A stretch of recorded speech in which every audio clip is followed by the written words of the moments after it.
fuck is you telling me?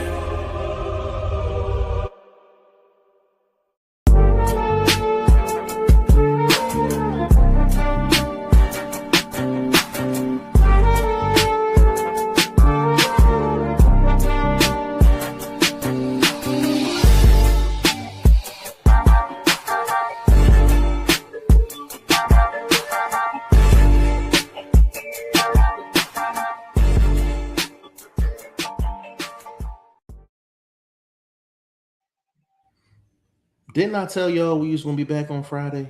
Didn't I tell y'all to tap in? Throw the Hook podcast, man. Episode 33. It's your boy G5 Jeff TV, aka G5, aka 5, aka the Guru. And I got Big Bro in the building, man. OG, you know what I'm saying? Mr. Unruly himself, Boxing First Vlog, is in the building. What is going on, bro? Man, I'm happy to be here. We got to get into the rest of that card this afternoon and keep this hype train going because again, it's the biggest fight of the year. I don't know about the biggest card of the year, but it's definitely the biggest main event of 2026. Let's get the smoke going. Yeah, well said, bro. Well said. The card is I'm not mad at the card, but it's No, not at all. It's not the biggest card, biggest undercard of the year. Yeah. Know what I'm saying? But before we get started, man, big shout out to everybody that's been showing us love, showing us support, man. If you in here, please say what's up. Please have manners. Say what's up. You know what I'm saying? Say where you from in the chat. Let us know if the mic sounding crispy, and we can get right down to business. You know what I mean? We got a whole lot to cover, but we're not gonna be in here long. So we're gonna cover a lot in a little bit of time. But as we get a couple of people in here, we'll get started on some news, boxing news, latest and greatest. I think during the last show we heard about Joe Cordina having visa issues and Abdullah Mason needing the late replacement, and that late replacement ended up being Albert Bell. For July 4th weekend, it's going to be in Abdullah Mason's hometown, Cleveland. This is a very, very tough fight for Abdullah Mason. Very tough fight. Hold on, before we get started. Titan in the building, man. You said hi. Big shout out to you, family. Hope all is well with you. Hey, as you come in the chat, say what's up. Let us know that you in here. You know what I mean? Say what's up so we can say what's up back, give you the proper. You know what I'm saying? Wagner, Brazil. Say, what's up?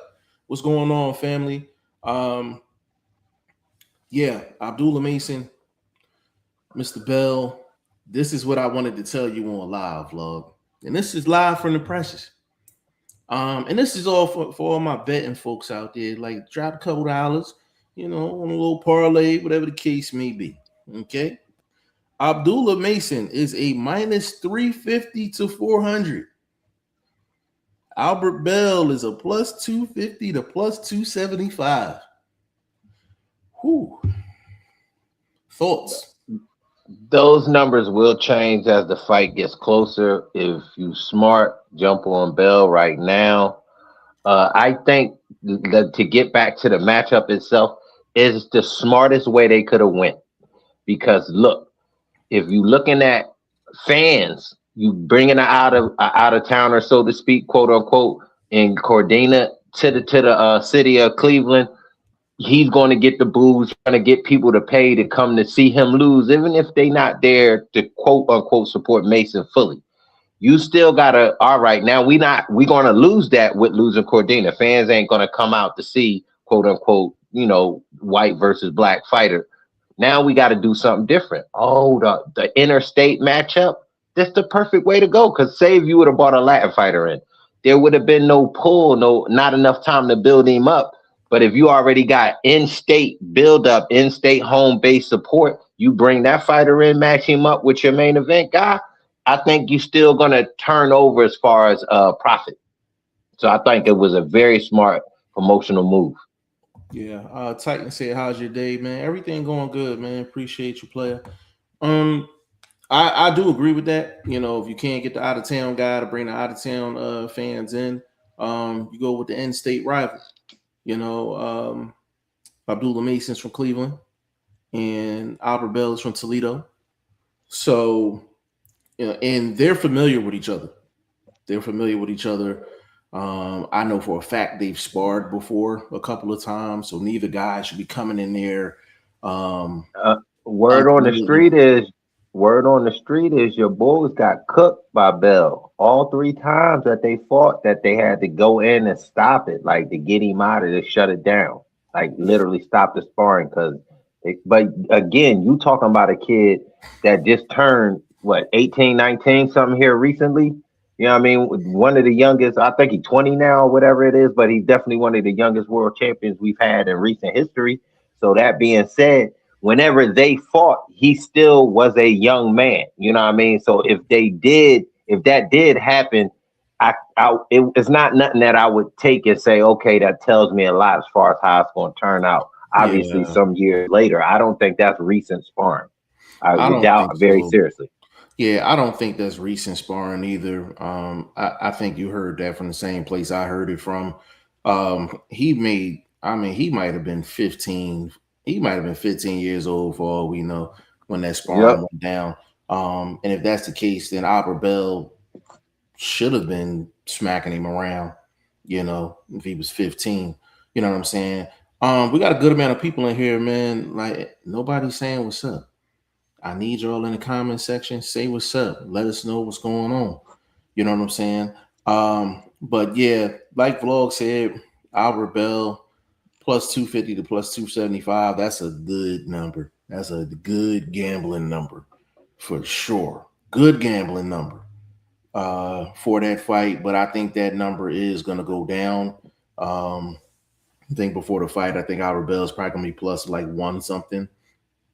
He might end up being like 175, 180, which is still good odds to me because Albert Bell is a very good fighter. Very good fighter. I ain't going to fraud, bro. I could see Bell becoming the favorite because right now. They won't do that. I don't think so. The bookies won't do that? Nah. It's only. I'm going to tell you the only reason why. Because he's a late replacement. If he wasn't a late replacement, I might ride with you. But because he's a late replacement, quote unquote, but yeah, I get you on that. But the betting numbers will change once true bettors that bet boxing as a hobby, they'll be, it's a replacement in that fight. Somebody gonna do some homework. Somebody gonna drop a bag on Albert Bell. And that's going to sway the overall final outcome of what either is positive or negative. So we both right in that instance. How much?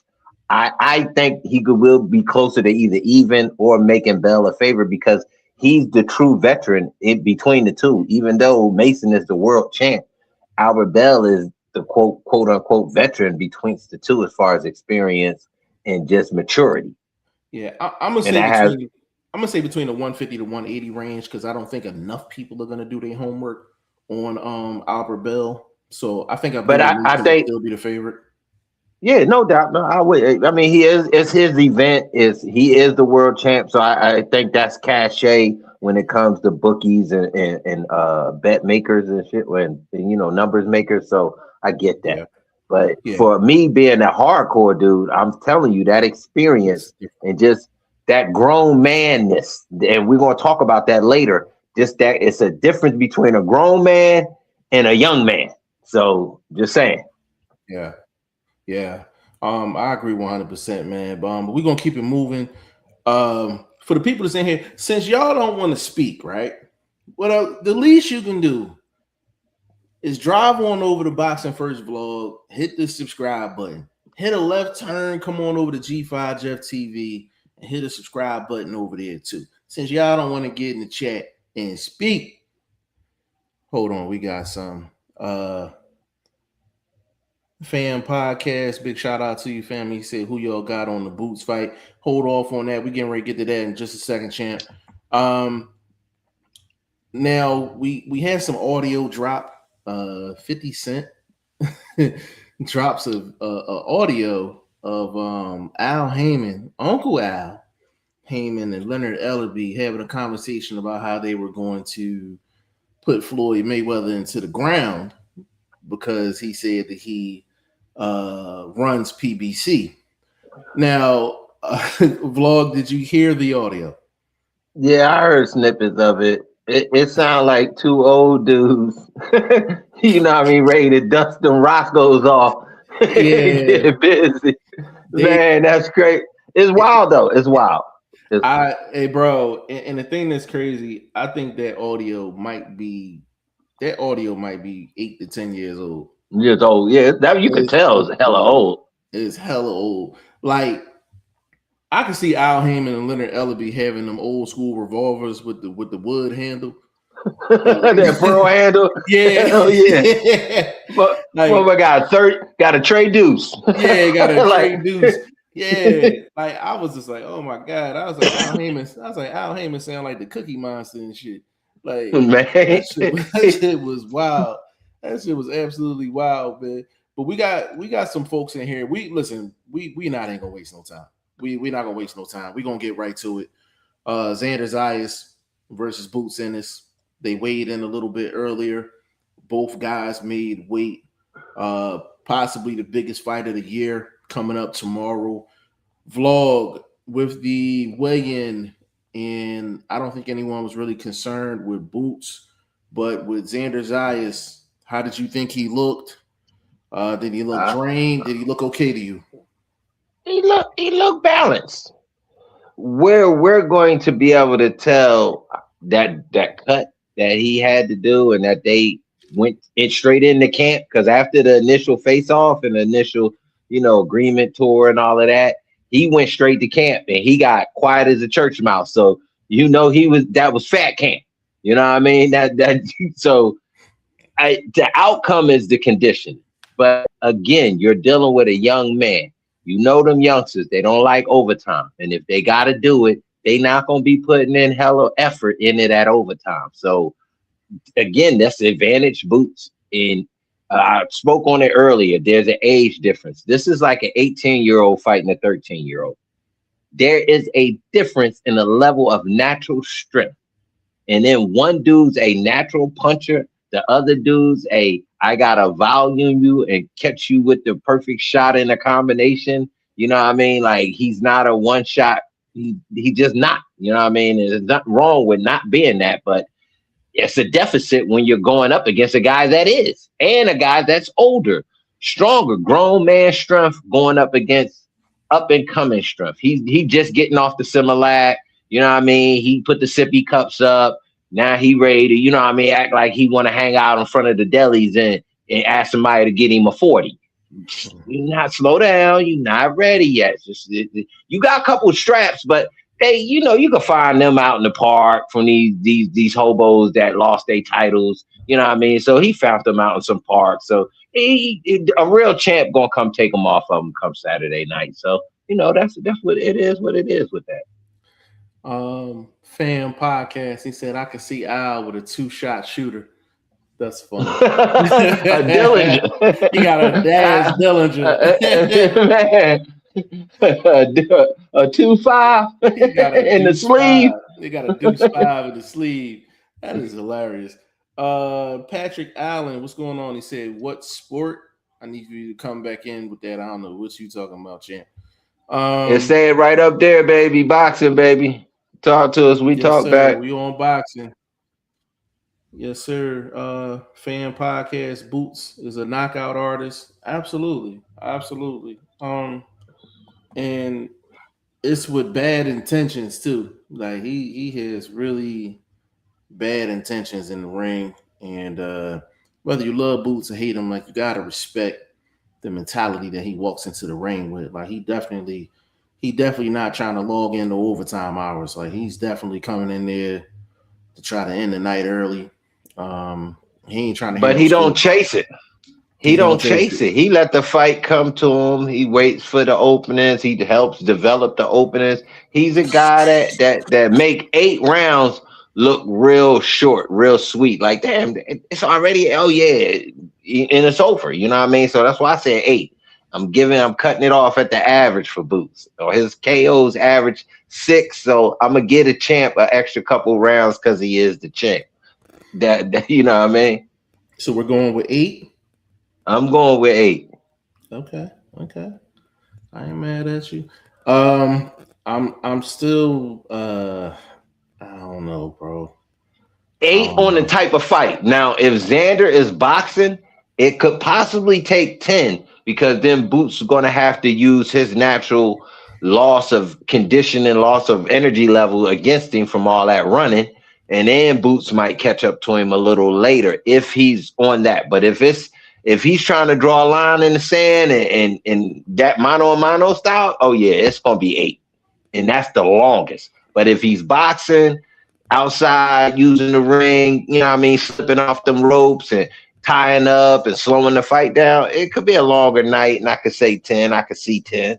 But then that's going to work against him because he's not a late round fighter. He's not a 9th, 10th, 11th, 12th round guy that's steamrolling people. So, fan podcast, he said I got Boots win in 5. Wow. I heard a couple people say 5. I think it was what's the old boy from Brooklyn? What's the boy Shannon Briggs? Zab. No, Zab. I think Zab. Yeah, Zab said 5. And that's crazy. Yeah. That's ambitious. It's ambitious. Not impossible though. Anson Allen, big shout out to you, family. He said, I think Boots either end Zayas' career or if nothing else, Zayas won't be fighting for a while. And when he does fight, he'll never fight the same. It's going to be that brutal. I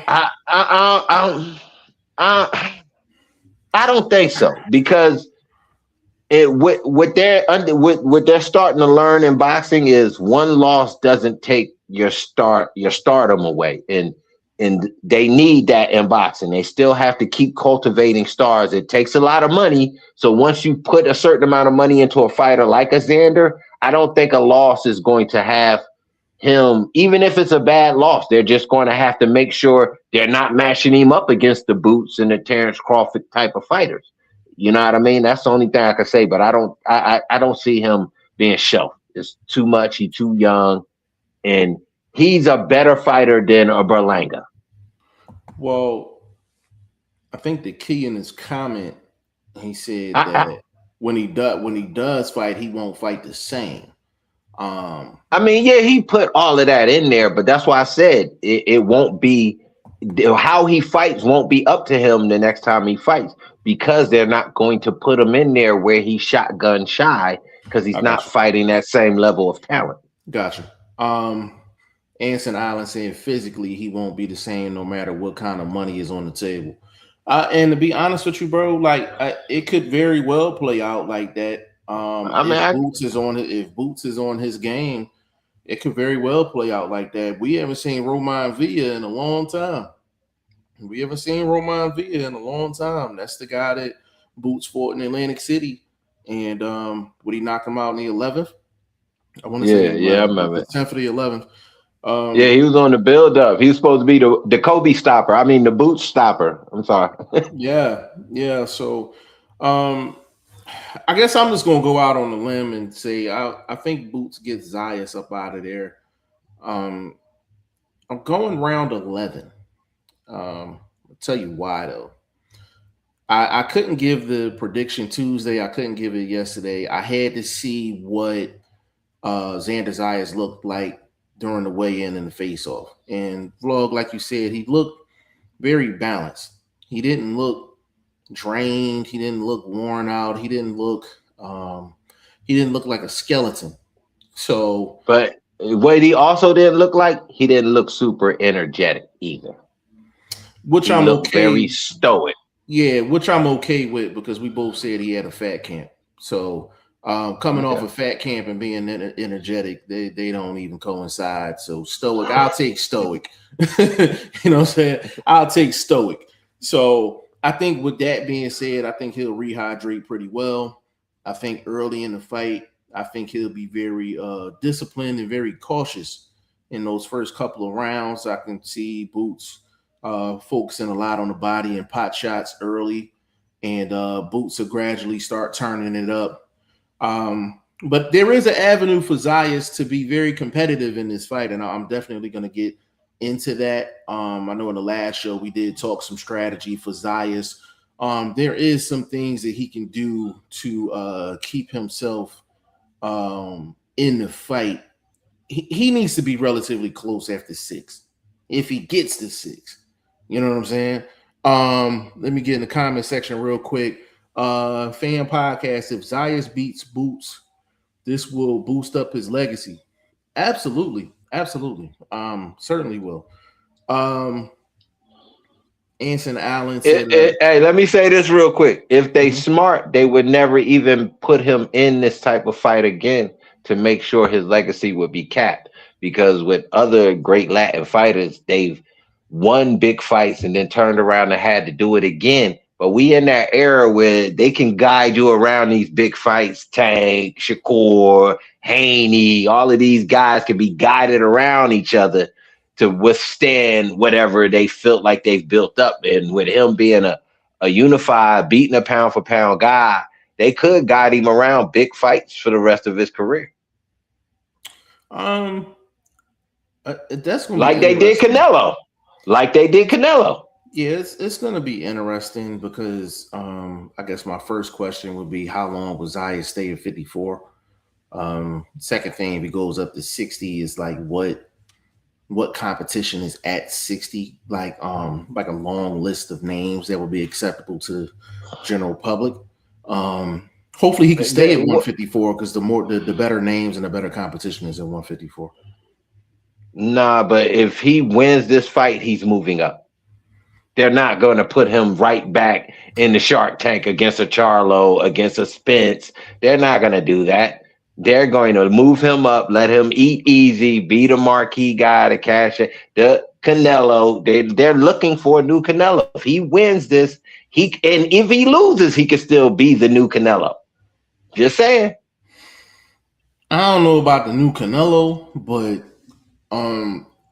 I would say if he's moving up to 60 after this fight, which I think he should do, win or lose, because you don't want a guy, especially a young guy that's struggling really bad to make weight.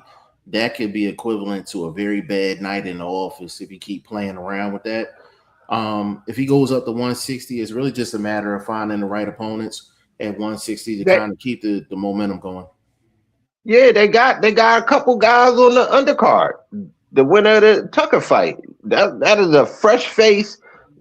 Somebody you could jump right into 160, beat, because neither one of those guys, Jihad, no shade to him. He's not a killer in the ring like that, and neither is the guy that he's fighting. So it would be interesting that I could see the road as they paving it out. Why even put these dudes on a card if there's no future plans with them? Jihad Tucker for sure, because they're all a part of Top Rank. Yeah, that's what I'm saying. That's a future matchup. They'll feed him to they're not putting any money in him and investing in him as they did with Mason. Yeah. Anson Allen said it's going to be a modern day Rocky 4, and you know which part. Let me see. Yop Sticks, big shout out to you, fam. He said Lester Martinez. Well, Lester Martinez is 168. So that's a little bit up. But I see what he's saying. Like, he talking about names like those up and coming. Yeah. Yeah, his names. I see where you're going with that, player. I see where you're going with that. Now, I know we kind of tapped on this a little bit in the last show, but I kind of want to rehash it. Vlog, if you are Boots Ennis, what is the strategy going in? What is the best course of victory for Boots? How would you tell him to go about it? Stick jab, testing the lower body, seeing what his speed like, feints, obviously. You know what I mean? See what he biting on, fainting upstairs, fainting downstairs. See what his movement's like. Like if you press him, is he going right? Is he going straight back? Is he trying to pivot? Like you want to do a lot of movement testing in the first, second round before you start keying in on like overhand rights, body shots, anything like that. Like just test his movement, see what style fight he gonna give to you. Because again, Boots, you could give up a round or two to learn a little bit about your opponent and then go to work 3, 4, 5, 6, and finish it between 7 and 8. You know what I mean? Okay. I'm not mad at that. I'm not mad at that at all. I actually agree with a lot of that. I don't want Boots to forget his feet. Mainly because I think the battle that Boots is going to have in this fight is him wanting to walk down Xander Zayas and Boots giving Xander Zayas too many offensive opportunities to land. And that's where that discipline comes in at. If Boots is disciplined, then he's going to show it with his footwork. He's going to create more opportunities for him to land and for Zayas to be out of position to where he can respond. If Boots is too anxious and he's just in kill mode, he's going to walk through the front door, no admission being paid, and he's trying to wreck everything in the living room. And that's where it might be his best strategy, but it's his most dangerous strategy because that's going to give Xander Zayas some opportunities offensively. I don't want to see Boots turn this into a firefight because that's really the only way he could possibly lose this fight. If he turns it into a firefight and he's just leaving his chin out there. We have seen Boots do that when he's in kill mode. Like he'll get sloppy defensively. He'll take some shots that he shouldn't be taking. That's the only shot Xander Zayas has, in my opinion, because he doesn't hold any of the physical metrics over Boots. But so I'm kind of curious to see what Boots does in terms of his discipline with his feet in this fight. This is where I could come back with you and defend Boots and a bit of recklessness in a fight like this. When have you ever seen Xander Zayas hurt anybody while punching with them or counter punching them? He's never done it. He's a front foot stopper. He's got to stop somebody off of combinations. He's got to stop somebody off a surprise shot. Then he gets to overwhelming a guy. He's not a guy that catches you in between or catches you coming in. That's not his forte. So I'm for Boots, even a sort of a firefighter opening it up and seeing what he going to throw, I don't think will be harmful because you're not getting hit by a guy that's a single shot guy. See, I don't agree with that. I don't agree with that. I'm gonna tell you why I don't agree with it though. I ain't saying do it. I'm just saying it was something for me that wouldn't fear me. I ain't say do it. I just said it doesn't fear me. Okay, so I'm not saying that it fears me either. But with Boots, here's the thing with Xander Zayas. If Xander Zayas is gonna catch you with anything on an in-between shot, or bang bang shot, it will be that left hook. It will be the left hook. That's what he usually lands in a bang bang exchange. The thing with Boots is whether it scares you or not, it's the opportunities that he's giving out that he doesn't have to. I think that's the point. He doesn't have to. He can look extremely good without giving Xander Zayas any opportunities. So that I think that's the mental battle, and not only for Boots, but for Bozy to keep Boots in check in this fight, because it's New York City, it's bright lights. I'm pretty sure Boots is going to want to put on a show. And usually when Boots want to put on a show, sometimes, his chin is up here. You know what I'm saying? As dynamic as he is, we don't like Boots' chin up here when he in kill mode. Not in this type of fight. He need to fight a clean fight, a Roman Villa type performance where he's sharp on all levels. If he gets reckless, that's the only avenue Zayas has. This is the only, because anybody can land a money shot. Anybody can land a money shot. Anybody. Not Xander. Not Xander. Anybody else probably, but not Xander Zayas. I don't see it. Not from the body or anything. He's hitting a grown man. He's not hitting some other untested world quote unquote champion. I don't know how they got the belt over to Germany to a black dude. I didn't even know it was black Germans. That being said, who was dude? How like this? These are the type of guys that he's beat. Yeah. So I'm not in any fear for Boots of any punching power that this young man has. Again, I told you, it's like an 18-year-old fighting a 13-year-old.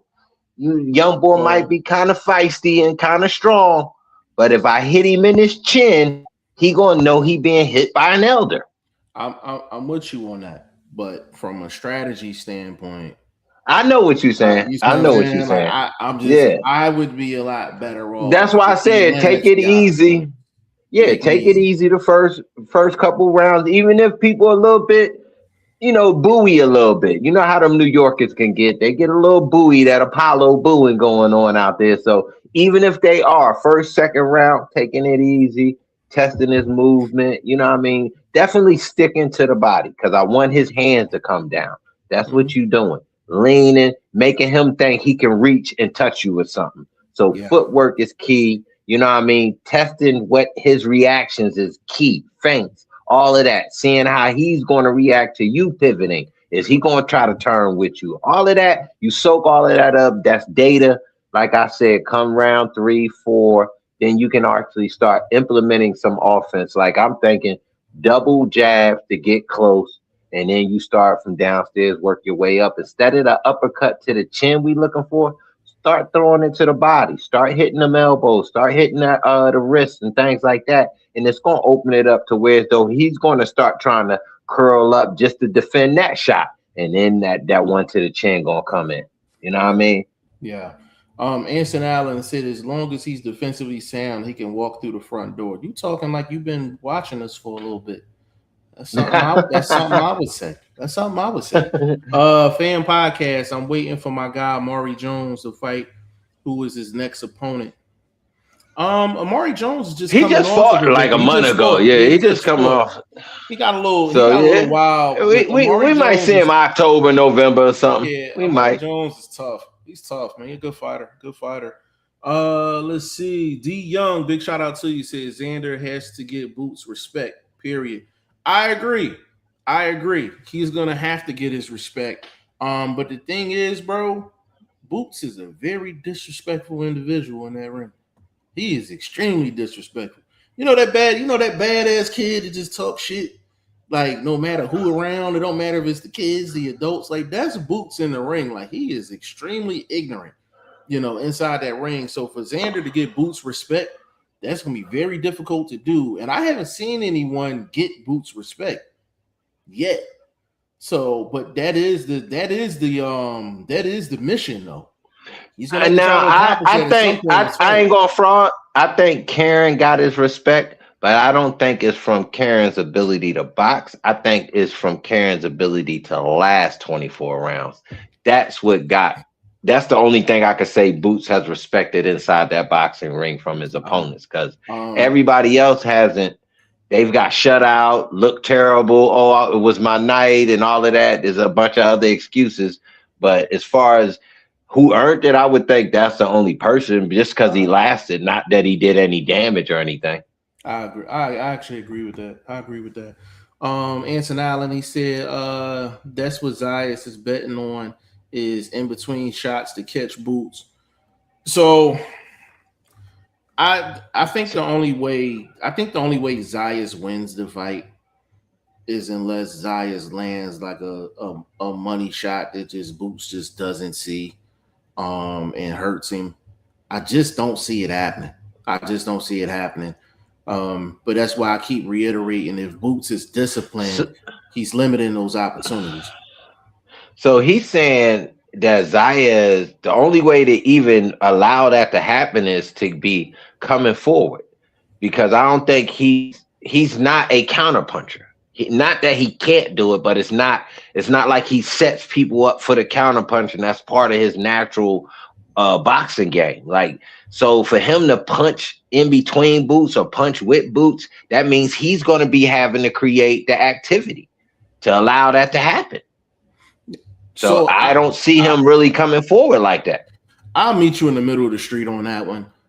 I haven't seen Xander Zayas really counter punching off the back foot. That's what I mean. That's what I haven't seen from him. So if Boots is coming forward, right, and we got them throwing at the same time, I haven't seen Xander Zayas in his career be able to land something on the back foot, not only to get somebody's attention, but like significant to, you know what I'm saying, where you're getting that person's respect on a consistent basis. So that's something that Zayas is going to have to show me, because I haven't seen it. I haven't seen it from him, and I don't ask fighters to do something I ain't never seen before. We're gonna see though. Yeah.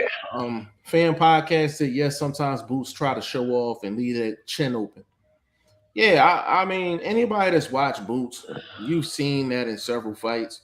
But that's the thing that the haters kind of go on. Like, you know what I'm saying? They'll take those moments and think he's sloppy. But at the same time that they're thinking about that, don't you think he's thinking about he knows who he's doing that against?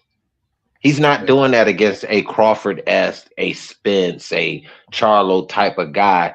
And I doubt very seriously that he will do that to Zayas to appease fans or do anything like that. He's not really a showboat fighter for us. He might do something for himself inside the ring, which will aggravate his dad and things like that. But I don't think he's going to have that mindset. He's letting all that go during this press in the promo. Tomorrow night, locked in, baby. It's chess. It ain't checkers. He's going to be locked in. I don't think we're going to see all of that we think the buildup has shown us, like this bravado, this new character that Boots has never been. He's just a little bit louder. He's always been this guy, just talking a little bit more. Yeah, Anson Allen said even Boots being reckless can overwhelm Zayas. That's a good point. I agree with that. I agree with that. I got to put a star on that. I actually like that one. I get it could make Zayas shy to let anything go. You know what I mean? Yeah. Said Boots sometimes have my namesake. What up? What up, right? Boots sometimes have little issues with movers. That's runners. That's not. It's different. Yeah, Nobody's pivoting on no bam and taking advantage of Boots on angles, and it's guys. That's runners. Having to track them down. Yeah, I give you that. But it's running to being a evasive boxer is two different things. Yeah. He said Zayas can box. No, Zayas. That's what I said. What style of fighter is he going to do? Is he going to be using the ropes, using his jab left? He gonna try to. Is he gonna draw a line? Yes. What's one? Right. Ramon Cruz, my guy, low in the building, man. What's going on? He said, "That's what I'm saying." He said, "I agree." Herbert Williams, he did it in the Garcia fight. Let's see. Slide counter. Big shout out to you, family. He said, Ennis too instinctive for Zayas, where Zayas won't see the punch coming. I agree with that. I agree with that. I put a star on that one too. That feint, Boots feinting the jab. Zayas trying to counter the jab with his own jab. Boots over the top with a stingy leg wobbler. Like, I could see something like that. Because Boots' hand quick. Yeah. Herbert said, Karen was moving good on him the second fight. But but it wasn't offensively effective movement. It was a movement to survive. It wasn't engaging movement. It wasn't like he was moving, getting Boots pinned up on the ropes and doing good works like that, or pivoting Boots and throwing check left hooks or anything. He had survival movement, bro. Come on now. Let's be honest about that. I would say the only difference between the movement with Karen in the first fight versus the second, Karen in the second fight he was trying to do more turning versus running. The first fight was it was a track meet. But again, he was trying to pivot a little bit more in the second fight. Did he pivot to do anything offensive? Yeah, that's a separate topic. I'm with you on that. That's a separate topic. I think it's the same. Like, you could be pivoting all day, but if you're not pivoting and countering, throwing a straight right, if you're not pivoting, turning your guy into a hook, pivoting to reset yourself for an uppercut to the body, something offensive. Pivoting defensively is just pivoting defensively. It's still a form of running. Yeah, but I'm just only reason I said that, bro, is because I was literally just going off of his just his comment. Yeah, I know what you're saying. I'm not. Yeah. I'm thinking. I'm arguing the way I see his comment to what I saw in the fight. You know what I mean? He can. I'm not saying he's wrong. I'm just trying to get him to really see is a different form of running. You can run and tie up. That's running. You just tying up all fine. You still running. Right. You know what I mean? To a certain extent. Yeah, if it's a bunch of moving and there's no offensive engaging. Then I'm with you. Let me see. Anson, all honesty, I believe Boots is so hungry to the point he probably won't even feel Zayas punches. That's well. Damn. That's we don't want that. We don't want that. We don't want that. That juice talk. That's juice talk. That's space juice talk. We don't want that. Herbert Williams, he said, nah, he was in the pocket at times, but Zayas is 100 times better than that guy. Well, yes, he's 100 times better than Karen, but the thing is, we don't know. Like, Zayas is not great at anything. Like, he's not great at anything. Like, he's solid in some areas. So we don't know what he's gonna do in this fight. Like, we don't know what he's gonna feel most comfortable with. Like, is because if he's on the outside, that's gonna be trouble because Boots got the quicker feet. If you're on the inside, you're giving Boots just an up close view at his target. And he said his head is big, he ain't gonna miss. You know what I'm saying? So it's gonna be interesting to see how that plays. Smooth life in the building. What's going on, bro? He said, "What up, G5 Link?" He always went the link. Well, I'm actually giving it to you for a couple minutes before we get up out of here. But so you said 8? You said 8, bro? Yeah, I say 8. And I say it's from the body work. I think that body work will get to him. Yeah, I'm gonna say 11. I do think Boots is gonna do some tremendous body work in this fight, but I think it's gonna answer me this. And let me ask you a question to your 11. How is Xander getting to 11? I think it's going to be a good amount of movement early. I would say probably first 4 rounds. I think Boots is going to fight a disciplined first 4, and I think Zayas is going to do a lot of moving first 4. So that's 1 through 4. 5 through 9. I think with Zayas, I think he's going to start throwing some shots, but I think he's going to spend more time on the back foot than what he should. And I think he's going to be doing some clinching in this fight as well. He's going to realize early that Boots is a grown man in that ring. So I think it's going to be survival mode for a lot of that. And I think Boots, the accumulation of the body shots, he's going to start feeling it around 8, 9.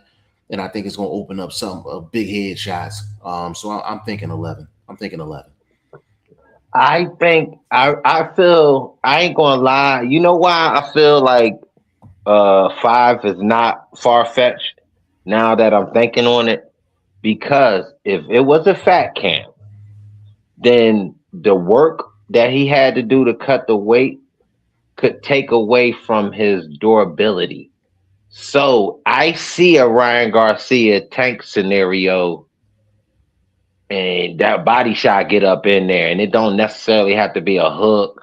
It could be a right hand to the body, because Boots is lethal with either hand to the body. So I think it could be some body work early, and just that natural power turning over and catching the young boy and sitting him down.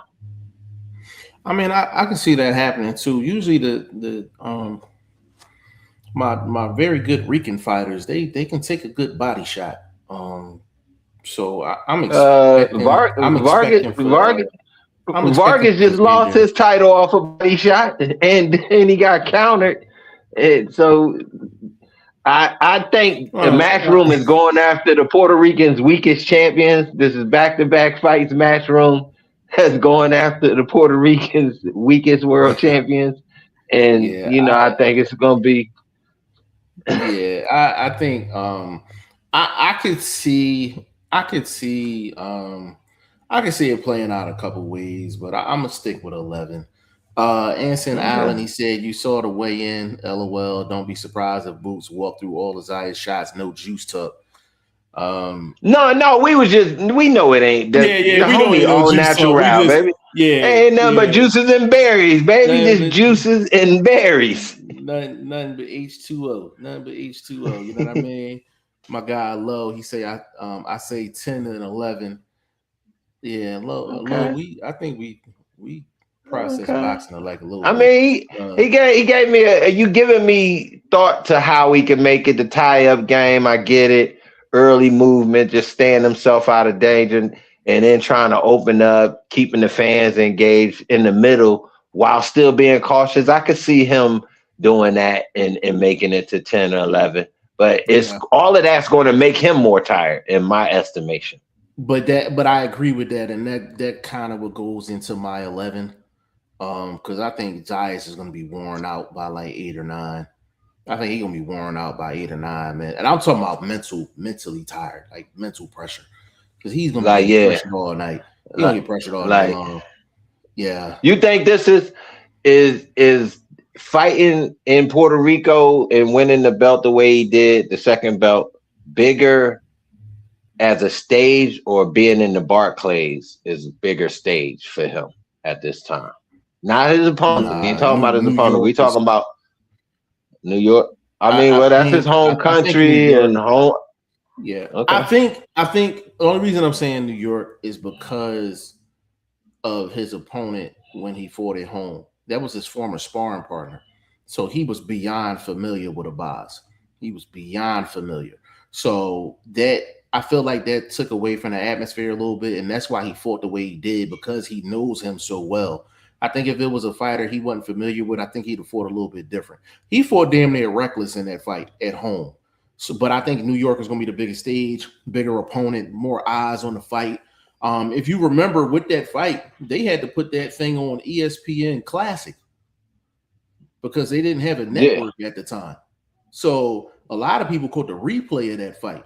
You know what I'm saying? Yeah, yeah. I So didn't care. I didn't remember seeing it live either. I didn't see it live. I caught a Okay. replay. I caught a replay. Um, Let me see. Herbert Williams says Zayas is bigger and more technical and disciplined. Boots more talented. Boots like to do a lot of the times throw the game plan out and bang. That's that Philly ish. Um, That's not can, true to a certain extent. Boot. go ahead, go cook on See, that, when bro. you say more technical, you just mean 1, 2, 3, traditional, come behind the jab, all of that. Boots is still can do all of that. He just looks better when he does it. So you're saying my man is more technical. That means robotic to me. When you got a dude that could do the same 1, 2, 3 traditional combination and move off of it and look sweet while he does it. That's technical. Your man is more robotically traditional than he. I would say he's technically better. I just totally disagree with that. You murdering my name right now, my dude. You murdering my name. You're not upholding it with these arguments. Well, my dude, come on now, baby. um, Herbert, I'm gonna give you a chance to kind of come back on this. So when you say more technical and disciplined, do you mean that he's do you think are you saying that Zaya's style is just more basic, more traditional? Is that where you're going with that? Um, That's what he yeah, means. He's talking about comparing Xander Zayas to Ben Whitaker. Yeah, Xander Zayas is more technically sound than Ben Whitaker. There's still a difference in how they do. Each of them does the technical stuff. Ben Whitaker is probably going to be a little bit faster throwing your traditional 1, 2, 3 combination that we right, all learn in boxing. Xander Zayas might just do it a little better because he's been doing it traditionally longer. So yeah, technically, he looks better. right. You know what, Herbert, I'll go here with you on this. To kind of categorize your statement, I'm gonna take it back to another PR fighter, man, Miguel Cotto, when he fought Zab Judah back in the day. A lot of people would have said Cotto was more technically sound. Zab was just more dynamic, like physically, but he was technically sound as well. So when I read your comment, that's kind of where it took me. You know what I'm saying? Like it's more so two guys that are technically sound. One is more physically dynamic than the other. Um, Slide counter. You said in order to offset Ennis kind of rhythm, you have to have that Mike McCallum kind of timing and power, and I don't think Zayas has neither. Um, I like that comment. Not a lot of people has that Mike McCallum skill set. He's probably one of the most underrated fighters ever. Mike McCallum was a you talking about tacticians. Hold on, I'm getting a little off the topic, but if you need to watch a fight where two guys are so technically sound, please pull up James Toney versus Mike McCallum. If you need a boxing lesson to watch, James Toney versus Mike McCallum. I can watch those fights day long, all day long. But yes, You I know don't what? think You know Zayas what I has either. see. Mm-hmm. You know what I see. To beat somebody like Boots, you have to have some of that old school type of skill set where you can be punching from underneath and still be throwing traditional punches, bringing your hand up and still throwing a regular jab. But it's so quick and unique the way them dudes used to do that style of fighting that it could be effective if these youngsters would use that. But they don't. So they're sticking to the traditional way of throwing traditional punches and not working on other ways of delivery. And it could help Zayas if he was able to use some of that McCallum, old school Tony, even Roy Jones used to do it, be able to throw hooks, but coming up from underneath so you would never see it coming, but and still be able to throw a traditional hook from the shoulder. So you know what I mean? Like if he could apply it to his game, which I think it's going to be too late in camp to work on that right now. But good thought. Yeah, I think it's going to take a combination of a lot of things to beat Boots. But I think a lot of people see that, and it's one of them things like you want to see the dominant person take a fall. You know what I mean? Um, let's see. Herbert said he sometimes take unnecessary clean shots. I agree. I agree. But again, I think Vlog made a very good point earlier. When Boots does those things, I think he's fully aware that in his mind that person can hurt him. So he feels like it's worth the risk. So to Boots, he don't feel like it's reckless. Even with the like the Stanionis fight, he felt like he could take a shot from Stanionis if that means he can get the money shot and like that third punch in the combination. If he got to take a Stanionis jab to get his hook off, he's like, okay, that's an exchange in my favor. So, but I do think Boots is smart enough to know who to do that with and who not to do that with. I just don't and want and him. let's be real, bro. This is boxing. Like, come on, Yes, like yes, you gonna get hit, baby. We you're not gonna get giving him hit. no credit for having a chin. I didn't hear nobody in comments give Boots no credit for having a chin. Right. A lot of reckless talk, but you know what? He actually got a chin because I ain't seen him wobble, shake, boogie backwards from none of these punches y'all saying these contenders and his opponents have landed. I haven't seen no adverse results from it. And I So and I wouldn't say Xander Zayas is a pure knockout artist either, and nobody's he's saying that no, either. I've been saying that all day. He got to catch you with a combination and then run with it. Yeah, I agree. Ramon Cruz said we think alike. We do think alike. We do think alike when it comes into boxing for sure. Herbert said, I think Zayas is going to surprise y'all in this fight on how good he really is. I Um, hope so. I I'm a hope fan so of too. boxing, so I hope so. I I'm not hope going fraud. Herbert. I'm gonna tell you this. I'm gonna tell you this. What I want to happen is I want for Xander Zayas to have good moments in this fight to where he looks like a unified champion. Okay.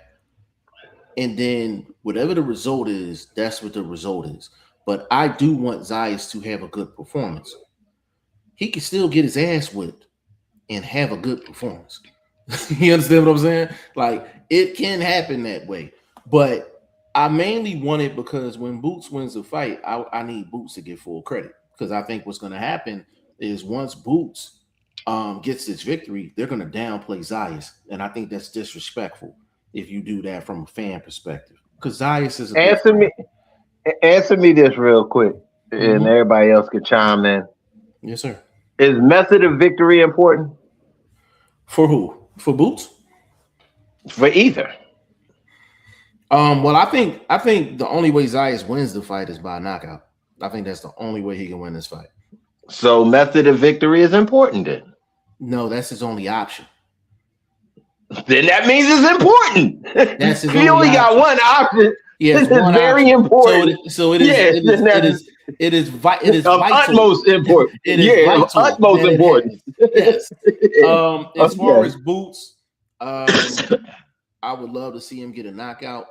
I think he needs a knockout too, because I think if he goes 12 and dominates 10-2, 11-1, they'll find something to say.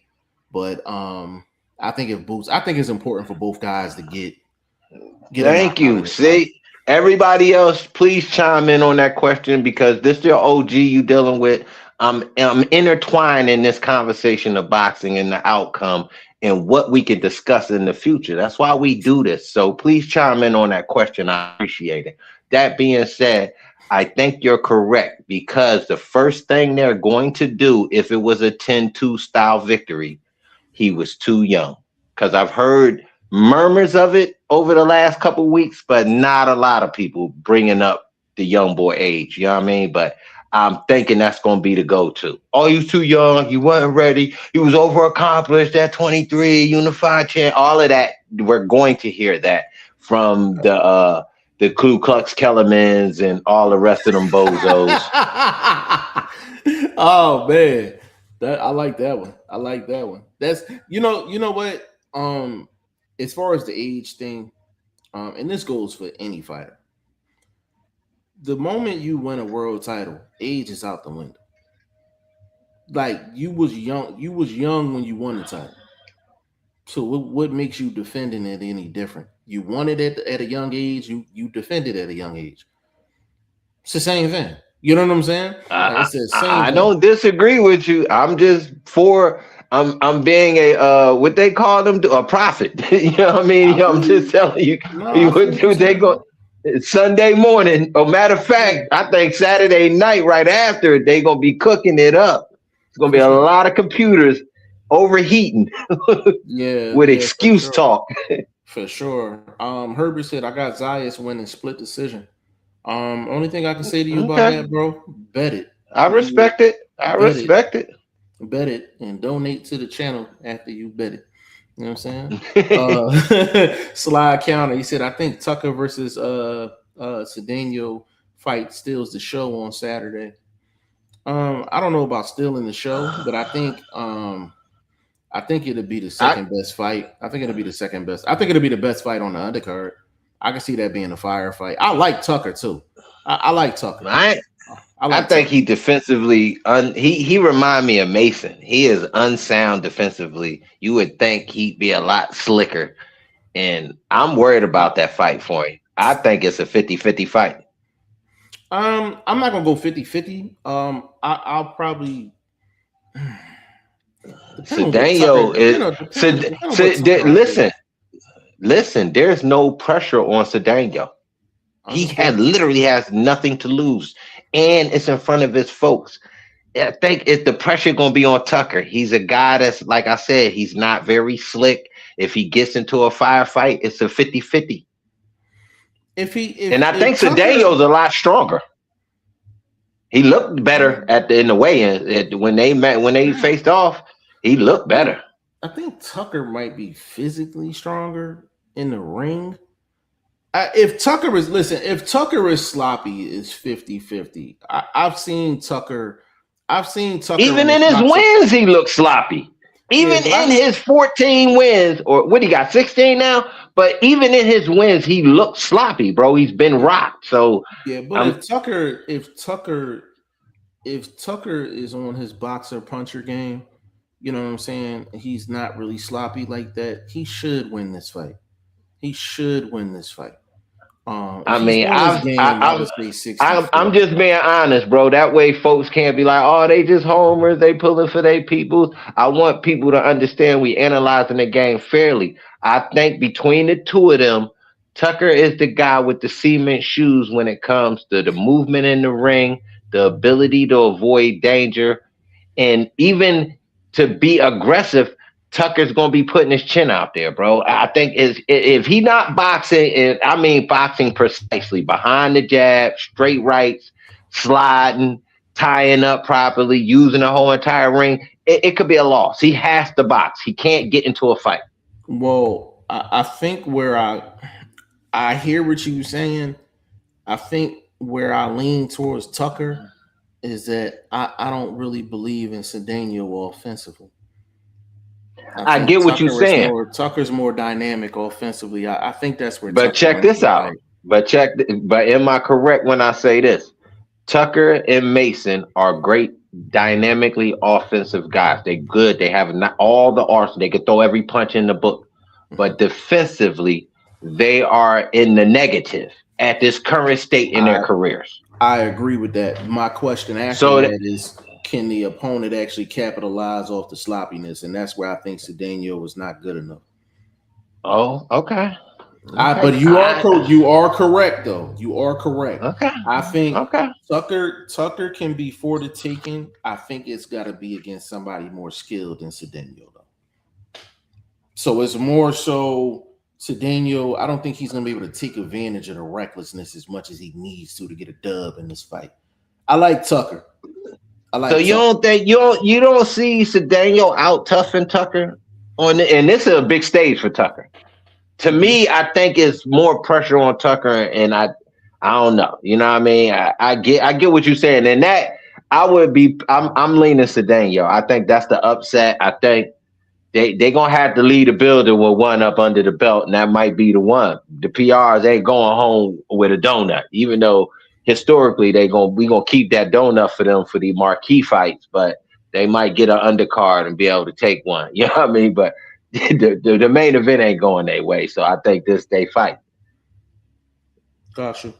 I mean, it's gonna be. I think it's gonna be a good fight. Don't get me wrong. I think it's gonna be a good fight. Um, Let me see. Herbert said he will be fine because he got to rehydrate. Yeah, I think Zayas will be fine. I think Zayas is gonna be fine. But the thing is, the longer it goes, Zayas is gonna be in more trouble as the fight goes on because Boots is one of the most accurate volume body punchers in the sport. People don't see it sometimes because he gets his guys out the way. But you take like the Roman Villa fight, he got the knockout because of all of that goddamn body work he was doing throughout the fight. The Stan Jonas fight. The Stanionis fight, same thing. They don't like them. Like, listen, they don't like them. They don't like them body shots, bro. Them sweet baby rays on them ribs. They don't like that. They don't like that at all, man. It's gonna be a lot of that tomorrow. A lot of it. Uh, Ramon Cruz, he said, nah. Wait, who is Vargas? Um, Vargas just lost his title to Bam. oh, that's what he was talking about. Smooth 118. Life said, thanks. I got you, bro. Herbert said, what up? Let me and Louis join. Okay, I'm about to drop a link in. We can rock with them maybe the last like 10 minutes of the show. Herbert Williams is my boy. He know boxing. Let me That's what's see. up. Respect. Definitely NY. Said definitely NY. Hold on. Sometimes simple is better than that's a loaded comment. You might have to give me an example of that. Hey vlog. I'm Get gonna him throw this. in. Get Yeah, I'm him gonna throw in. this link in the chat. Let me run through the rest of these real quick and I'm gonna get them in. He said Yop Sticks, five styles to boxing. Big shout out. Said fire. Xander doesn't know the five styles to boxing. He said him versus none too. Said G5 get Williams on when you get a chance. He definitely do know boxing. No, I'm gonna get him in. I think Zayas fans at the weigh-in really boosted him up because honestly, his body language looked a little suspect, like the adrenaline working against him. He's starting to recognize. To be honest, bro, he had so much adrenaline going on in that fight. I think he wore himself out. Slide counter, exactly, throw underneath. Timothy Taylor, big shout out to you. Zayas needs to step up fights versus Lubin and Tim Zhu. I mean, he definitely beats Lubin, but Zhu would be a fight. Boots beard gives his chin cushion to take punches. I'm glad you said that because we gonna get, you know what? No disrespect. The rest of these comments is too much. I gotta get some I gotta put the link in the chat. I gotta put the link in the chat. And listen, I don't do this often, right? But y'all been rocking so much in here. I gotta give y'all an opportunity to cook. Disclaimer before you come in here, don't hit me with the Greg Hackett and put no stuff on the camera, man. Like, you know what I mean? I'm trying to keep my channel. I'm trying to keep it. You know what I'm saying? Boxing Nerd in the building, man. Big shout out to Boxing Nerd. My guy, Ty Finney the Legend in the building. Said salute. I was in the building for the Via Stanionis fights. Was great to witness Boots get those stoppages. Yeah, he's a problem. It's a problem. Cousin Ty, what's happening, nephew? What up? Little bro. That's my brother. Yes, sir. Got my guy Lennar in the building, aka Schmoove Life in the building. What's going on, baby? Hey, what up, G5? What's up with you? Man, weren't we just talking a couple months ago? We're like, man, who Boots gonna fight next? I remember that show. That show we had my guy on here too. We was going back and forth about that. That was a couple months ago. That was actually you know what? That was around the Josh Kelly and Bachram fight. Yep. It was like Josh Kelly started acting a little funny. We're like, man, we don't know if he's gonna get the fight. And I remember during that show, I said, I wouldn't even put that on Josh Kelly. That's that motherfucker Hearn protecting that bum. That's all that was. That you know what I mean? That's Eddie Hearn protecting that bum because he should have served him up the Boots on a silver platter. He might have to. Now we got a bigger fight, well, at least a bigger stateside fight, and a fight that's actually more important for his legacy.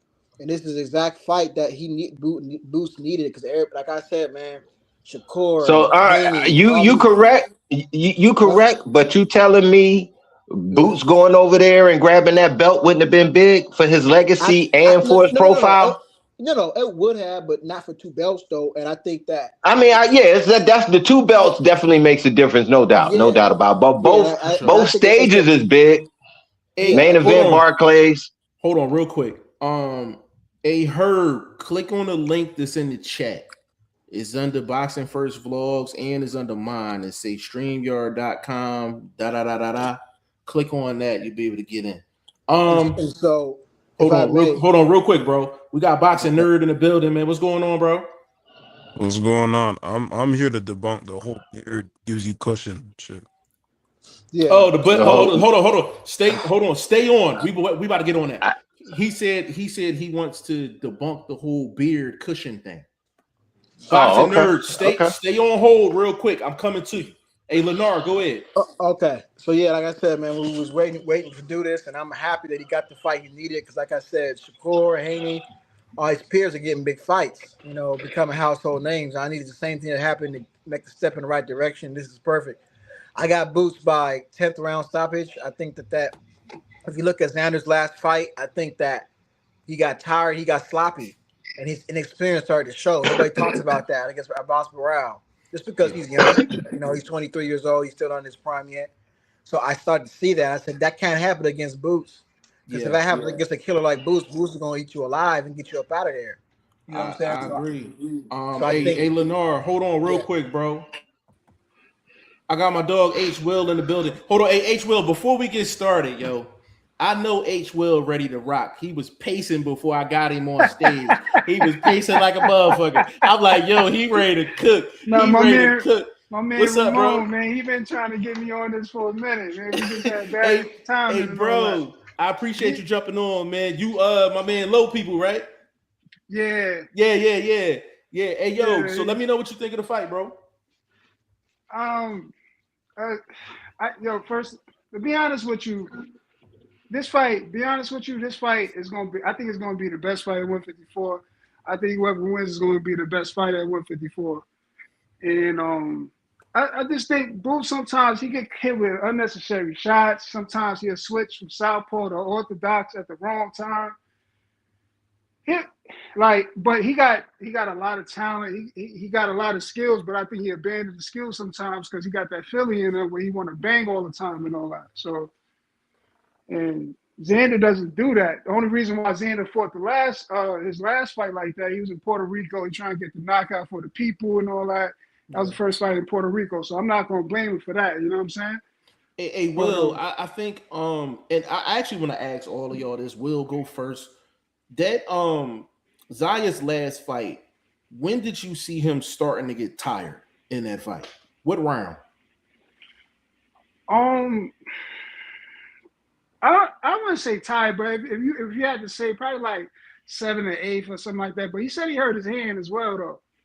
He said he hurt his hand around that time as well. You know what I mean? That ain't got nothing to do with stamina.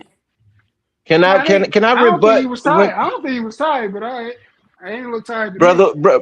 Brother Will, can I rebut your earlier statement of the recklessness or reckless abandon? I think you say you feel Boots has at times. Wouldn't that be an offensive threat to somebody like Xander Zayas, where you would put him in a crash test dummy style fight and force the action? He would be the one in trouble. Yeah, but if you go, if Xander Zayas he going there stupid, Boost can lay him out like that. But Xander Zayas, I don't think he's gonna do that. I think he's gonna stick to the game plan. And what is your game plan for you? Because I don't think we got that from you. Like, what is your game plan for him as far as what you believe they're going to do? Zayas. Zayas. He gonna stay technical. He gonna box and he gonna stay technical. It's gonna be for Boost to beat him. It's gonna have to be a boxing match. All that banging and stuff, I don't think that's gonna go down. I'm not gonna lie to you because I don't think Xander's gonna give him that. It's gonna have to be. He's gonna have to break him down by technically boxing. I think it's gonna be one of those matches. Hey, Will, hold on real quick. Boxing nerd, if you still in, I know you said you wanted to debunk the whole beard and cushion thing. Can you get into that for me, bro? My synopsis of the beard cushion thing is I feel like it's an insecurity of Zayas not really thinking he has a punch like that. Because I'll give you a few examples of beard not being a cushion and a beard getting people knocked down or out. Okay. One of the best examples was, remember when Jose Zepeda fought that Puerto Rican kid that was undefeated or coming up? Yeah, he had a big ass beard. He had a big beard. He got stopped in the first round. Yeah. Bad. Yeah. He had a big ass beard and he got stopped in the first round. Another example is Caleb Plant versus Canelo. Big ass beard, stopped in the 11th round. That's why he bring the beard up. It was because of that. Yeah. You know what? Hold on, real quick, y'all, real quick. Vlog, can confirm this for me. So Ryan Garcia actually mentioned this as well. So basically in the amateurs, they have this thing, like if you have like a big beard, they would make it an issue in the amateurs and try to get a guy to cut his beard down. That's more of an amateur argument. But in the pros, people that use that, it's almost like gamesmanship. You know what I'm saying? Like, you know how you'll be in the back and you'll see their opponent like wrapping their hands, and some trainers just out of gamesmanship, they'll be like, I don't like that wrap. It's going like this, it's going like that. Make him re-wrap it. You know what I'm saying? It seemed more like gamesmanship to me, but there's no scientific evidence where like a beard is going to. It's a superstition. Yeah, I never really heard. I ain't gonna lie, I never really heard that, but I was wondering. I'm like, hey, bringing up the beard. I'm like, what that got to do with it? Didn't J-Rock have a cushion under his chin when he ate that uppercut from Charlo? So of course he did. That didn't help him. So yeah, so I don't. That's weak. That's weak from them. That's hella weak. I'll give you one more example. Tyson Fury versus Deontay Wilder in the third fight. He got dropped how many times? Yeah, and he was heavy. Deontay Wilder, man. He probably one of the hardest punches of all time, man. It doesn't matter, bro. You got caught clean. But that chin ain't. Tyson Fury had one of the greatest chins ever, didn't he? Yeah, but a boxing nerd. Yo, listen, I ain't got the smoothest beard in the world, but it don't feel like concrete neither. If somebody hit me with a money shot, exactly, my beard gonna be on the ground. You understand what I'm saying? Exactly. That shit gonna be on the ground, bro, for sure. Like, you know what it is? It's more gamesmanship. But you know what though? A boxing nerd. Let me say this real quick, bro. Yeah. For them to attempt that type of gamesmanship, that show you how bad Boots is, bro. I just think it's a mental ploy. It's a mental ploy to throw him off mentally. Yeah, but you know what it is to go in there mad and all that. They said he got to trim his beard a little bit. Or they're gonna give him a $50,000 fine. And he doesn't. He could just take the fine. Honestly, it's $50,000. I'm not paying. I go it. Hey, Hey, ain't nobody trying to pay them $50,000. I'm not paying $50,000 to get my beard trimmed. Like, nah, like, bro. I go in there butt faced and knock his ass smooth the fuck out. I will go in there butt faced. Oh, y'all want it? Man, you could probably just cut it down a little bit. They said he no, I 1.8 inches apparently. Just on GP, I will go in there butt face, and look younger than him because he actually looks young to be a 28-year-old. So you know what I mean. Make it even then, since y'all worry about age, and I know they're gonna bring up age as an issue after the fight. So they going. I don't think they're gonna bring him that. I think after the fight, yeah, they will, bro. You know why? No, but you gotta understand, Xander Zayas is the underdog going in this fight. So that's like majority of the fights. You the underdog, they're gonna say something. Yo, man, you know, that's the bookmakers. That's the bookmakers. We talking about the bozos that lead the talk for not real ones, but for the majority of the casuals. You know, the Ku Klux Klan Kellerman and all of them type of dudes.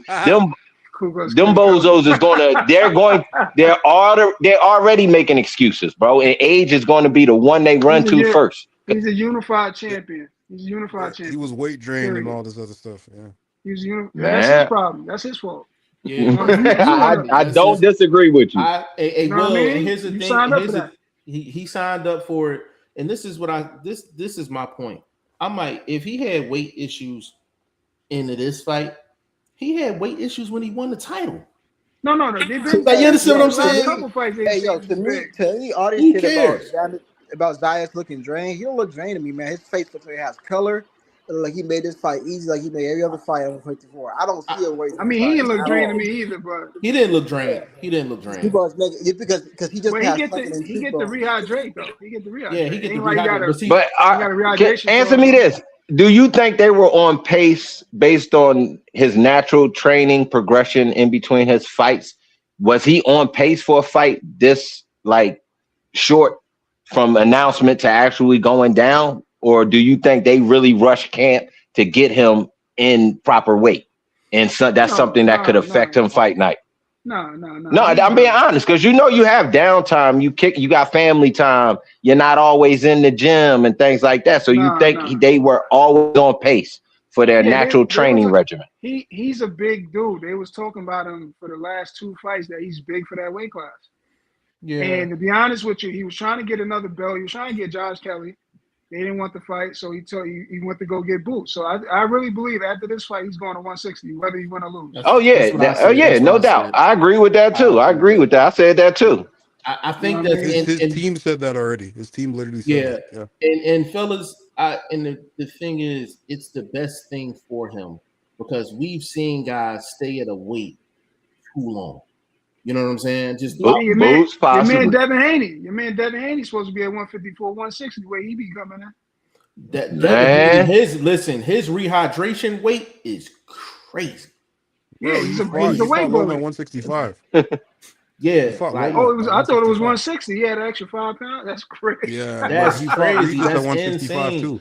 So and Loma was working him in that fight too. Yeah. Lomachenko was getting busy. He was getting busy in that fight from round 7 on. I never seen somebody win a fight over straight body shots. That's might You be the rarely first fight see I it. seen. You rarely see it. Man, Actually, that was a close one. I It give got you close. pushback. I'll give you pushback. Canelo versus Lara. That was a lot of body shots. He won that I fight. thought Laura won. Me personally. I thought Laura I won watched too. it back. I gave it to Canelo by 1 round. Hold on. So let me ask you. Hold on. Let me ask you this. Always give it to But the Latino fighter. how did you score it Damn. live though? Always give it to the Latino fighter, huh? How did I score it live? When I saw I it when seen I the was a fight a kid, few times. I was a baby when I watched that fight. First time I thought the black guy won. I thought Lara won, and then I watched it back. Hey, bro. So this is how I usually like when I watch a fight. Usually, how I score it the first time is usually what I go with. Because when you start watching fights 2-3 times, you have these preconceived notions when you watch the fight because you watched it already. Like when you watch it for the first time, that's like raw. That's in its essence. You know what I'm saying? You don't know what you're getting ready to watch. Hey, you know what I've been doing? Sometimes y'all know what fight you go back on. You always go back and forth on though. Even though I have it a draw, is Andre Ward versus Sergey Kovalev 1. I had that one. That one is like a. I'm not gonna lie. People say that Andre lost. No, I think he actually fought his way to a draw. I'm not gonna lie, bro. When me and my man first seen that fight, because I'm an Andre Ward fan, man. I was worried for him. And I had to watch the fight over again. And I'm like, oh, the judge really got it right. Like the way they judged that fight, they really got that on point. But I thought it was a draw, though. I thought it really was a draw, man. I don't think that Andre deserved to win or lose that fight. But technically, if a fight that close, usually a knockdown gives the fight. Edges to the winner. Yeah. I'm not gonna lie. I'm a big Andre Ward fan. I thought Kovalev won that first fight. Damn, you're not wrong for that. I'm gonna keep it a stack. But that's how I judged it when I first watched it. In order to give Ward that fight against Kovalev in the first fight, do you realize how much you had to give Ward the benefit of the doubt scoring them rounds in that fight? Like you had to give him every benefit of the doubt. I feel like he changed the momentum the second half of the fight. He did, but he was down big in the first half. He was down big in the first half. In the rematch. Lennar, that's a great reference point as far as a fight where it's that's the perfect fight you can look at and be like, to me, like I said, I had it a draw where he was really down on the cards, but I thought he earned enough to fight his way to a draw. It's debatable, bro. It's debatable. I can see Ward. Actually, when I watched it again, I gave it to Ward. That's why I was like, I don't like. Do you think the Spence? Yes. Do you think the Spence and Porter fight was like that? Hold on. Let me let Vlog. Hold on. Because that was a close fight. Please respond to that because this is something Vlog and I talk about all the time. That fight, go, bro. Man, Porter ashed that out by at minimum 1 round. I agree. I agree. And if you wanted to be kind to the champ, you give him a draw. You don't give the fight to Spence. Bro. He was working Spence. What are you watching? Wait, hold on, guys. I have a question. Lennar, we know each other, don't we? Yeah, I recognize your screen name. Yeah. It's been a while, man. It's gotta change my screen name. I got my whole government up there. Bro, you wanted to hide it after Errol Spence lost to Crawford. Where'd you go, bro? Nah, I didn't go into hiding. What I did is bro. Hey, no, hold on. Let me answer that. He got called out. He got called out. Let me answer that. Real quick. Answer that. Hold on, real quick. H Will. Yo, I gotta give some context to this. Lennar has been on this show for years. I've been chatting with Lennar for years as far as that. So the fact that Boxing Nerd knows who Lennar is and he said he disappeared, that shit is hilarious. That goes back a couple years. That is hilarious. Respond to that. We know each other from Bud Pro channels, right? That was years ago. Yes, Lennar was on every single channel you could possibly think of. Preaching Spence to everyone. Same message. Hey, and hold on. Can I fight happened? I ain't hear from Lennar in about 2 years, bro. Same. That Terrence Crawford ass whooping made people bro. Man, for Hold on, Yo, hold on. I need to respond to that. Go ahead.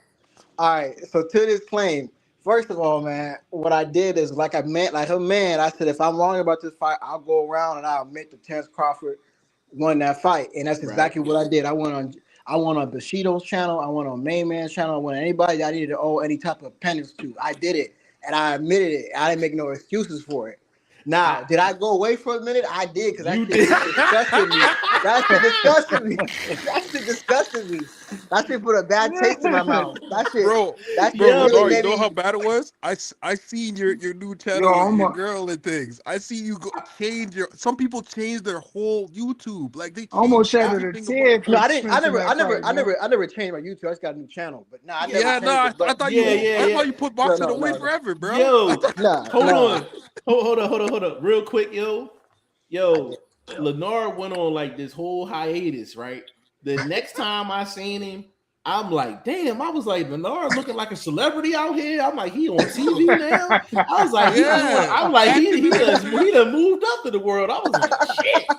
He left boxing behind, bro. Oh, hold on, real quick. While we on that topic, yo, we know Spence had that interview with Andre Ward. As far as the camp that he had, do any of y'all believe that story? Yeah. You do. I do. Let me explain why, bro. Go ahead. I was there in my basement, and I was pro Crawford. I wanted Crawford to whoop his ass because YouTube was a Spence cathedral. Like it was pro Spence all the way, right? So I was one of the few that was rooting for Bud. Right. When I saw Spence, I kid you not, I looked at my brother and I said, bro, he looks high. Bro, he doesn't look himself. I said that to him. You could call him my brother, my older brother, and he will say the exact same words. I said it, but I was super amped the entire time. I was super amped. I was like, yes, Crawford, look at his ass. Da, da, da, da. But I said that when he was in the locker room, when I saw the interview, I said, bro, he doesn't look himself. He looks high. Like his eyes look red. He didn't look ready. He looked sleepy. But it was noise swirling that he was, he was messing with the painkillers for a little minute, drinking. But then I heard after the fight he had a little rib injury. Yeah. No, it was before the fight. That's why he couldn't spar. No, I'm saying I heard after the fight that he had a rib injury in training. So it was like, and then I had Crawford winning, but I didn't think Spence was gonna get whooped like that. I was like, that's what I'm saying. I don't even the biggest Bud fans. Okay, I got Crawford dominated, but they were like, okay. I mess with both, but no. I'm just saying in general. Even the biggest Crawford fans were like, okay, Crawford gonna go through some shit though. He gonna get him up out of there, right? I never seen Spence switching style up in any fight. I either see him, if it ain't working, I seen him press the gas more. I had never. You know what I'm saying? My point, but you get my point though. If he going in there versus Crawford, he ain't gonna beat Crawford like that. Yeah. So I knew that even the people who were super pro Bud, even they were shocked. Like that was crazy. You don't get me, go ahead. Hey, bro, during that weigh-in, like Spence's skin looked so dark, bro. Like he looked like he did the whole camp in Jamaica. I think he was in Jamaica for the whole camp with Derrick James. Oh yeah. Like he look. Hey, vlog. Am I lying, Doug? Hey, vlog. Andre Ward trainer said Spence. I'm with you. He was already. He was getting ready for his vacation. Like he had to. You know how you got to train for boxing. He was training for his vacation when he should have been training for this. I'm about to take this. He trained in Texas, I think. Yeah, no, I'm saying but he was on the boat on the Gulf Coast getting ready for his trip to the island that he took. Where you know what I mean? Like he was preparing for his vlog. Hey, vlog. How you work on a tan pre-fight? That is nasty work. That's some nasty ass work. You work on a tan pre-fight. God but damn but let me put it to y'all like this, man. He's back, and I thought the boxing is going to be better for it. Say what you want to say about him, but he does have a quality about him that I think that boxing fans just like him. He has a likable personality, whatever the case may be. I think that's just good for boxing, to have somebody like that coming back. You talking about So I Spence? He think, got the it yeah, factor. He Spence, definitely got Spence. the it factor. Yeah, man. Yeah, he Yeah, was rocking. I just wish, I just wish that all that shit didn't happen to him. He found out the right way. Maybe he got a new trainer. Because I really think, in my honest opinion, man, he really could have carried on for the, at least when it came to his like personality and stuff. He really could have been the closest thing to Let's be Mayweather. real, bro. Let's be Yeah, real, bro. yeah. He not the good. He's not the schoolboy guy no more. He's not. He's going to be the villain in all his future fights. That is going to be his new persona because that's the way they're going to have to market him. He's the bad guy. That's why they sent him on the road. They didn't give him no home game for his return. They sent his ass on the road. You got to go play the villain. Now he a free agent, man. He chose to go over there. He a free agent. He ain't shit, bro. Stop, bro. Stop. Spence is a bigger name than this dude, bro. He could have had that joint at the house if he wanted to. Bro, He could have bro, had it, man. all right. So if he could have, why didn't he? He said he wanted to go to Australia. I think a plug. After they told you, okay, hold up. After they told you got to go on this trip, now you want to go? Come on, bro. Stop.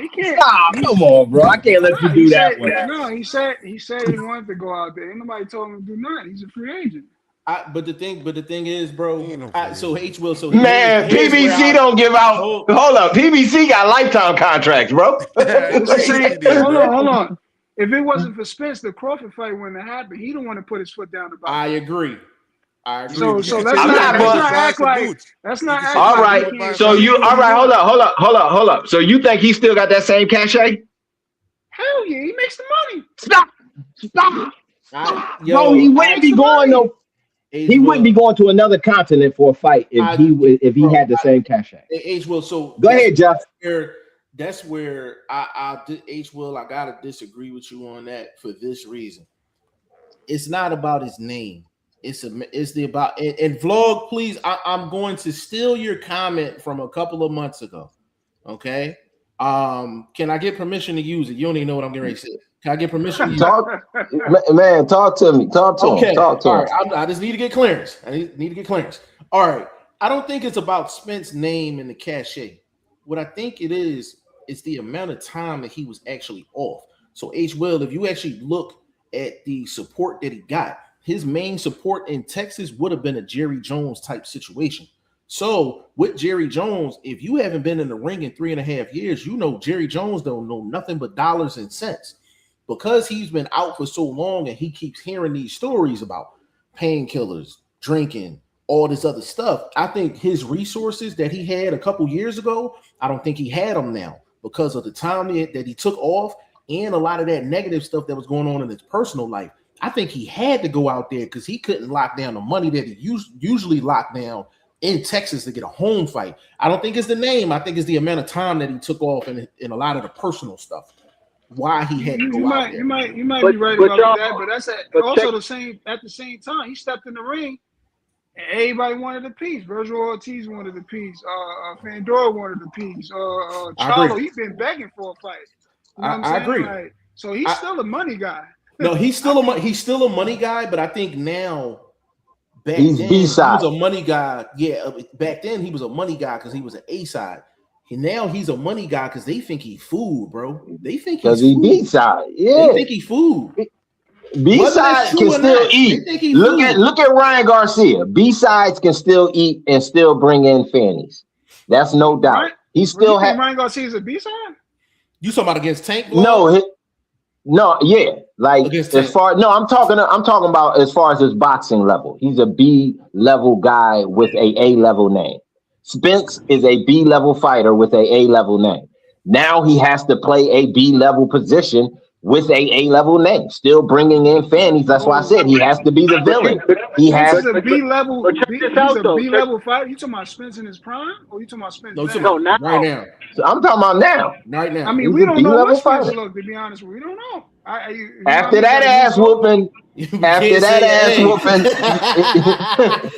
say an A, dog. After that ass whooping, I'm being kind and giving them a B. That's why boxing suffering, man. It's because we do this, man. After a loss. A blood. But hold up, I just said he had a loss before that. So I'm not incomplete. Yeah. I don't know what y'all. Hey, My Blog, I question don't is, know what guys. you talking about. And OG, you disappointed me right now because as much boxing as you watch, for you to fix your mouth and for you to say, oh no, man, Porter won that fight, man. I'm No, gonna you watch it know how over, much he was Vaughn. missing. I'm gonna watch it You I over. know how think much he he was won Matter of the fact, missing. I'm fight gonna too. watch it No, when I he get off talking this I about think call. he won the fight vlog, too. Will. He talking about But vlog. they all agreeing with me, so it's not just me. He mad at Nah, all of us now. No, nah, I'm you, gonna watch it you over. know Like it what it was a close reminded me fight. of in that H. fight. You know what that fight reminded me of? It's Yeah. when a lot of people say, "Oh, Floyd lost that fight when he before he fought." Nah, their opponent was missing a lot. Porter was not Floyd landing a lot lost of You his what said fight? hits, bro. Floyd? Are you talking He about was not Floyd and landing. He Maidana? was just getting busy. You You said talking about Lennar. You Floyd said Floyd. Castellio? And I, I, You I said You love talking that about Floyd fight because Castellio? that's still to me. And I hey. think he lost the first Castillo fight.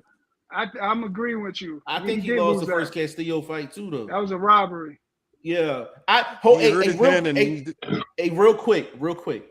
A vlog. This is the proof that this is a good show, right? You see H. Will done sat his ass down, right? He like, yo, I'm in one tonight. I said, I gotta sit down and get on my shit. Yo, wait till I hit blow up after we get on. I'm like, yo, your man's is into the show, bro. I was like, he done went from pacing to sitting his ass down. Yeah, you should have brought him in here, man. We be arguing all the time about boxing. Yo, real chat, man. Like it's all right. So let's go back to the the Boots fight. I just want to get everybody predictions before we get up out of here. H. Will, how you see it going? How you like? What's your prediction? I gotta go a 12-round split decision, Xander Zayas. Whoo! Hold on, are you betting it? Yeah, I'm betting your mans. I'm betting. I got a funny bet. Usually I don't do these type of bets because I know how good Boots is, but I'm betting your mans though. Hey, bro, listen, hit me on the gram. If you don't have my gram, get it from Low, and we'll check. We'll check. Boxing nerd, let me know how the fight gonna go. Who you got?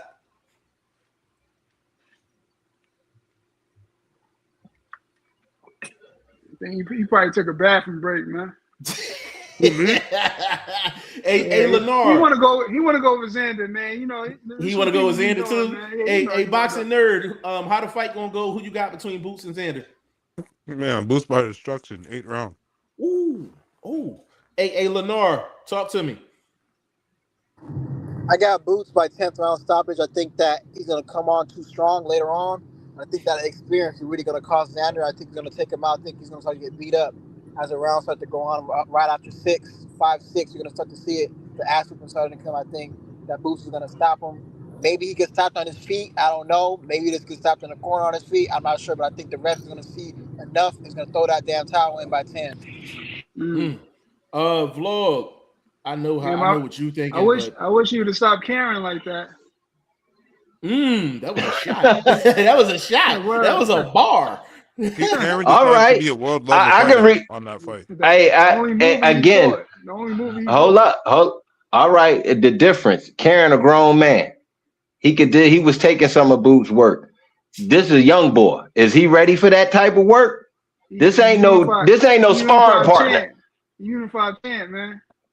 Man, he ain't fighting his sparring partners. That's all I'm saying, man. He called Boots out.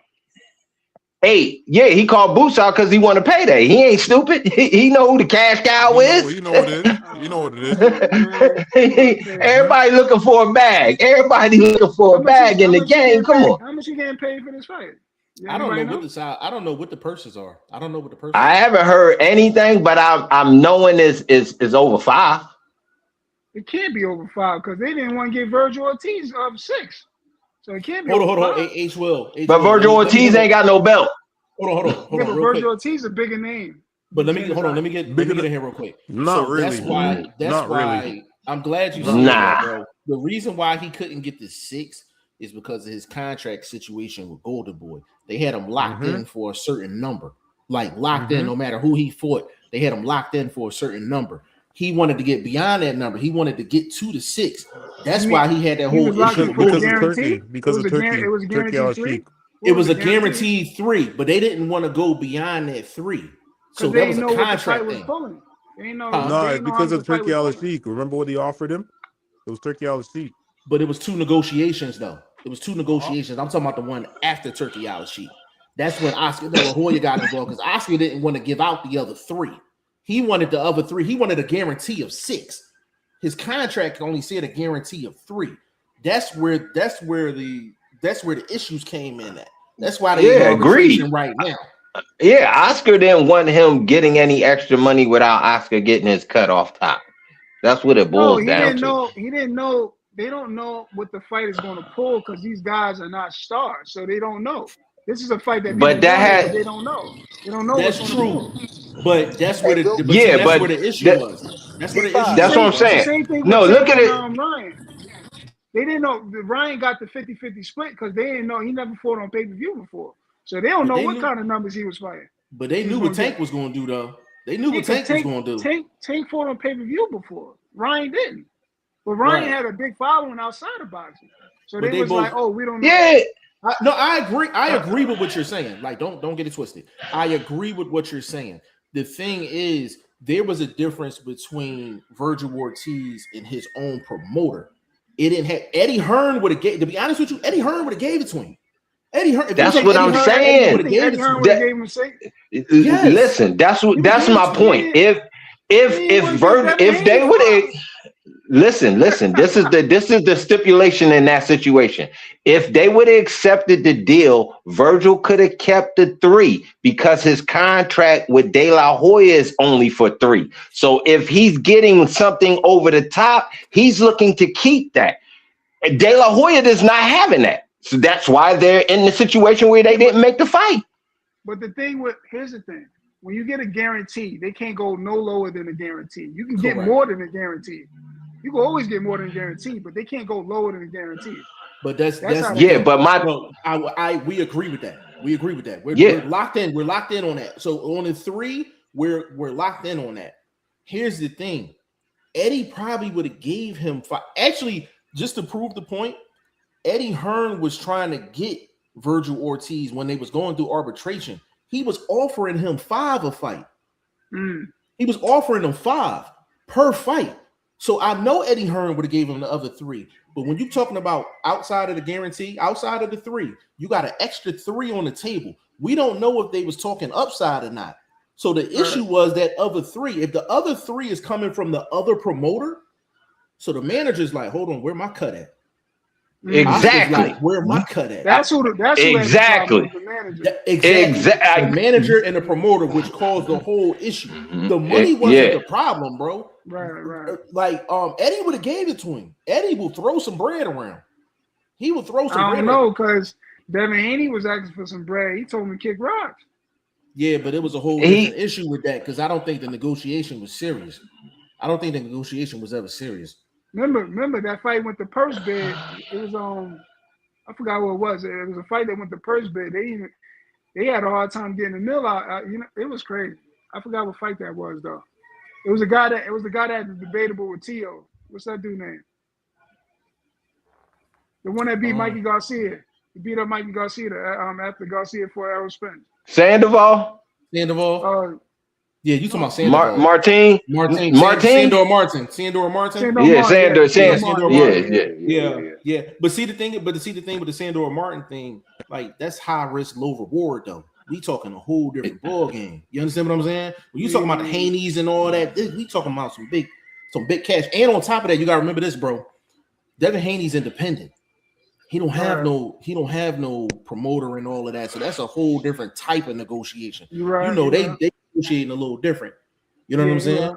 Hey, Jeff. Yes. I just followed you on Instagram. I just sent you a video of my breakdown of what the shot is gonna be that knocks out Xander Zayas. Okay.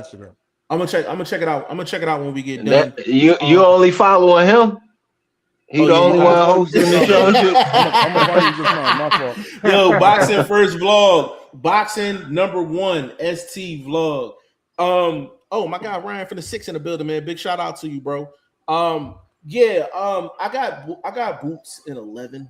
I think Xander is skilled enough to get him through the first half of the fight. I'm kind of curious to see if Zayas tries to use his size because I think he will be the bigger the bigger fighter in terms of weight in the ring tomorrow night, just because he's been at 54 a lot longer. But Right. I'm kind of curious. I think Zayas is not gonna resist. It's gonna be hard for him to resist coming forward. The and making it a temptation fight. to engage. That temptation to engage. I think he's gonna crack around round 6, 7. And once he does that, he's gonna be in some trouble. And I think that's where his trouble is. If he resists the engagement, it can get interesting if Boots is kind of like reckless, like not cutting the ring off, things like that. He's on his Karen first fight type shit. You know what I'm saying?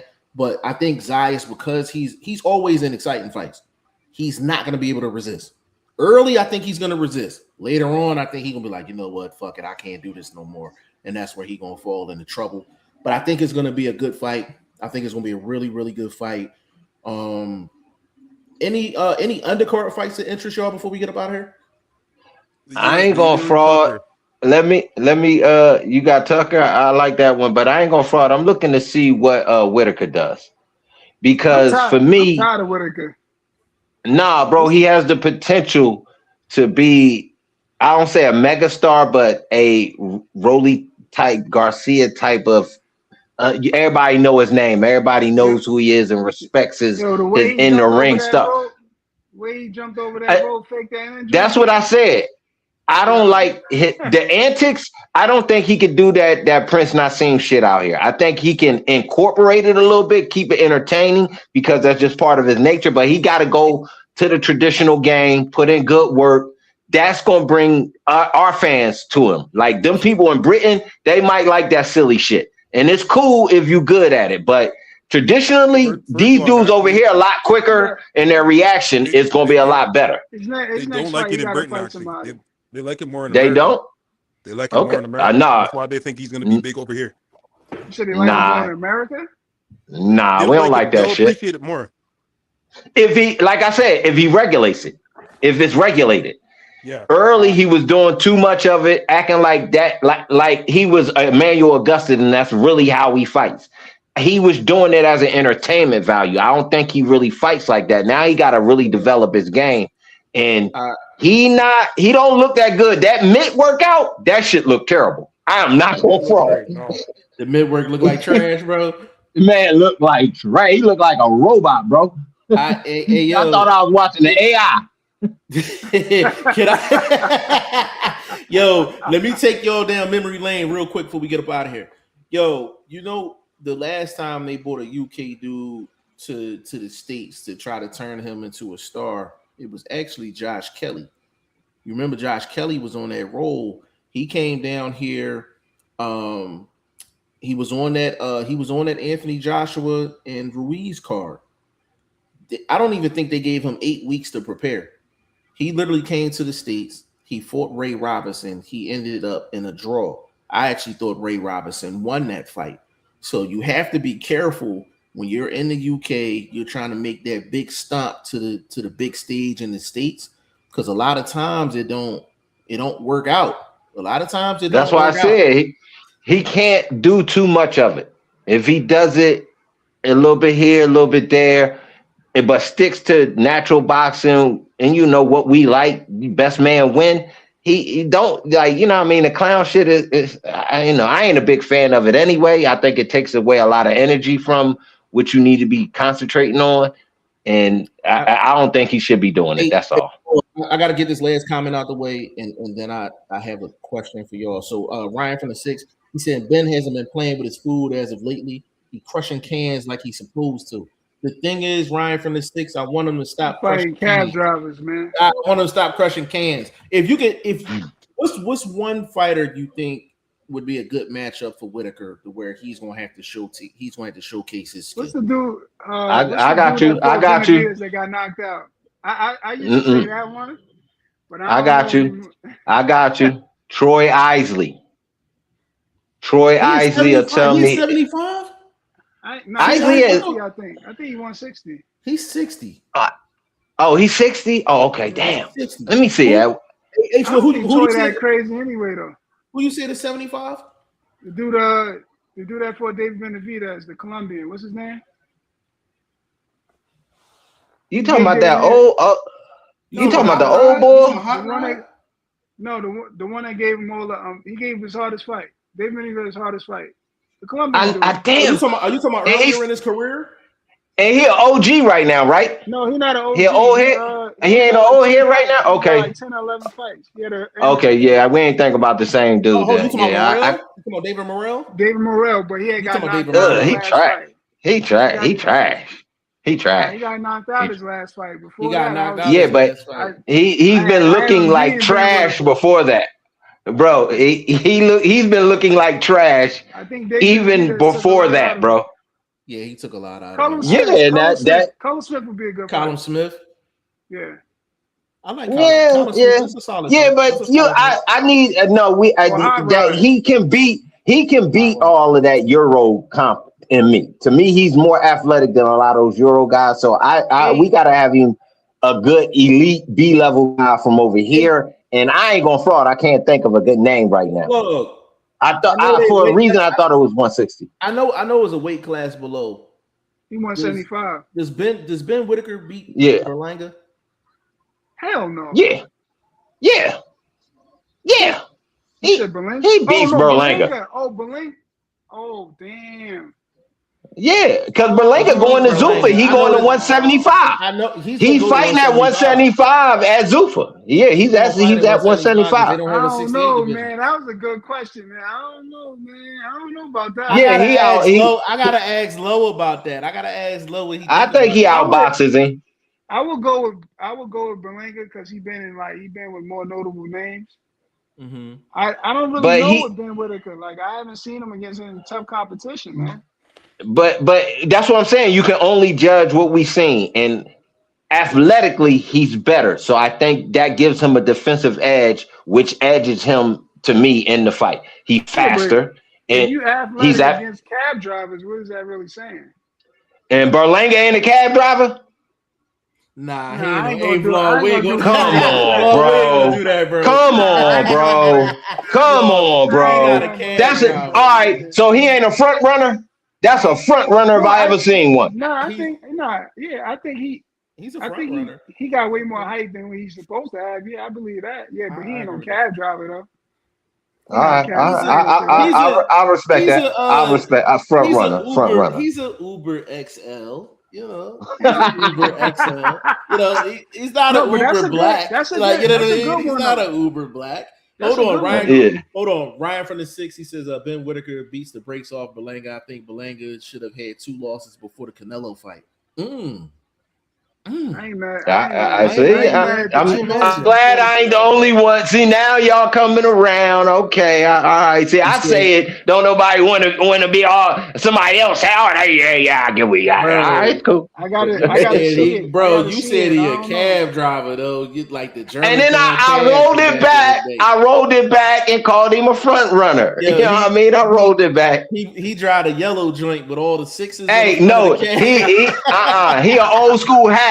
He the old school hat that be in front of the supermarkets. Man, catch your hat and save your back.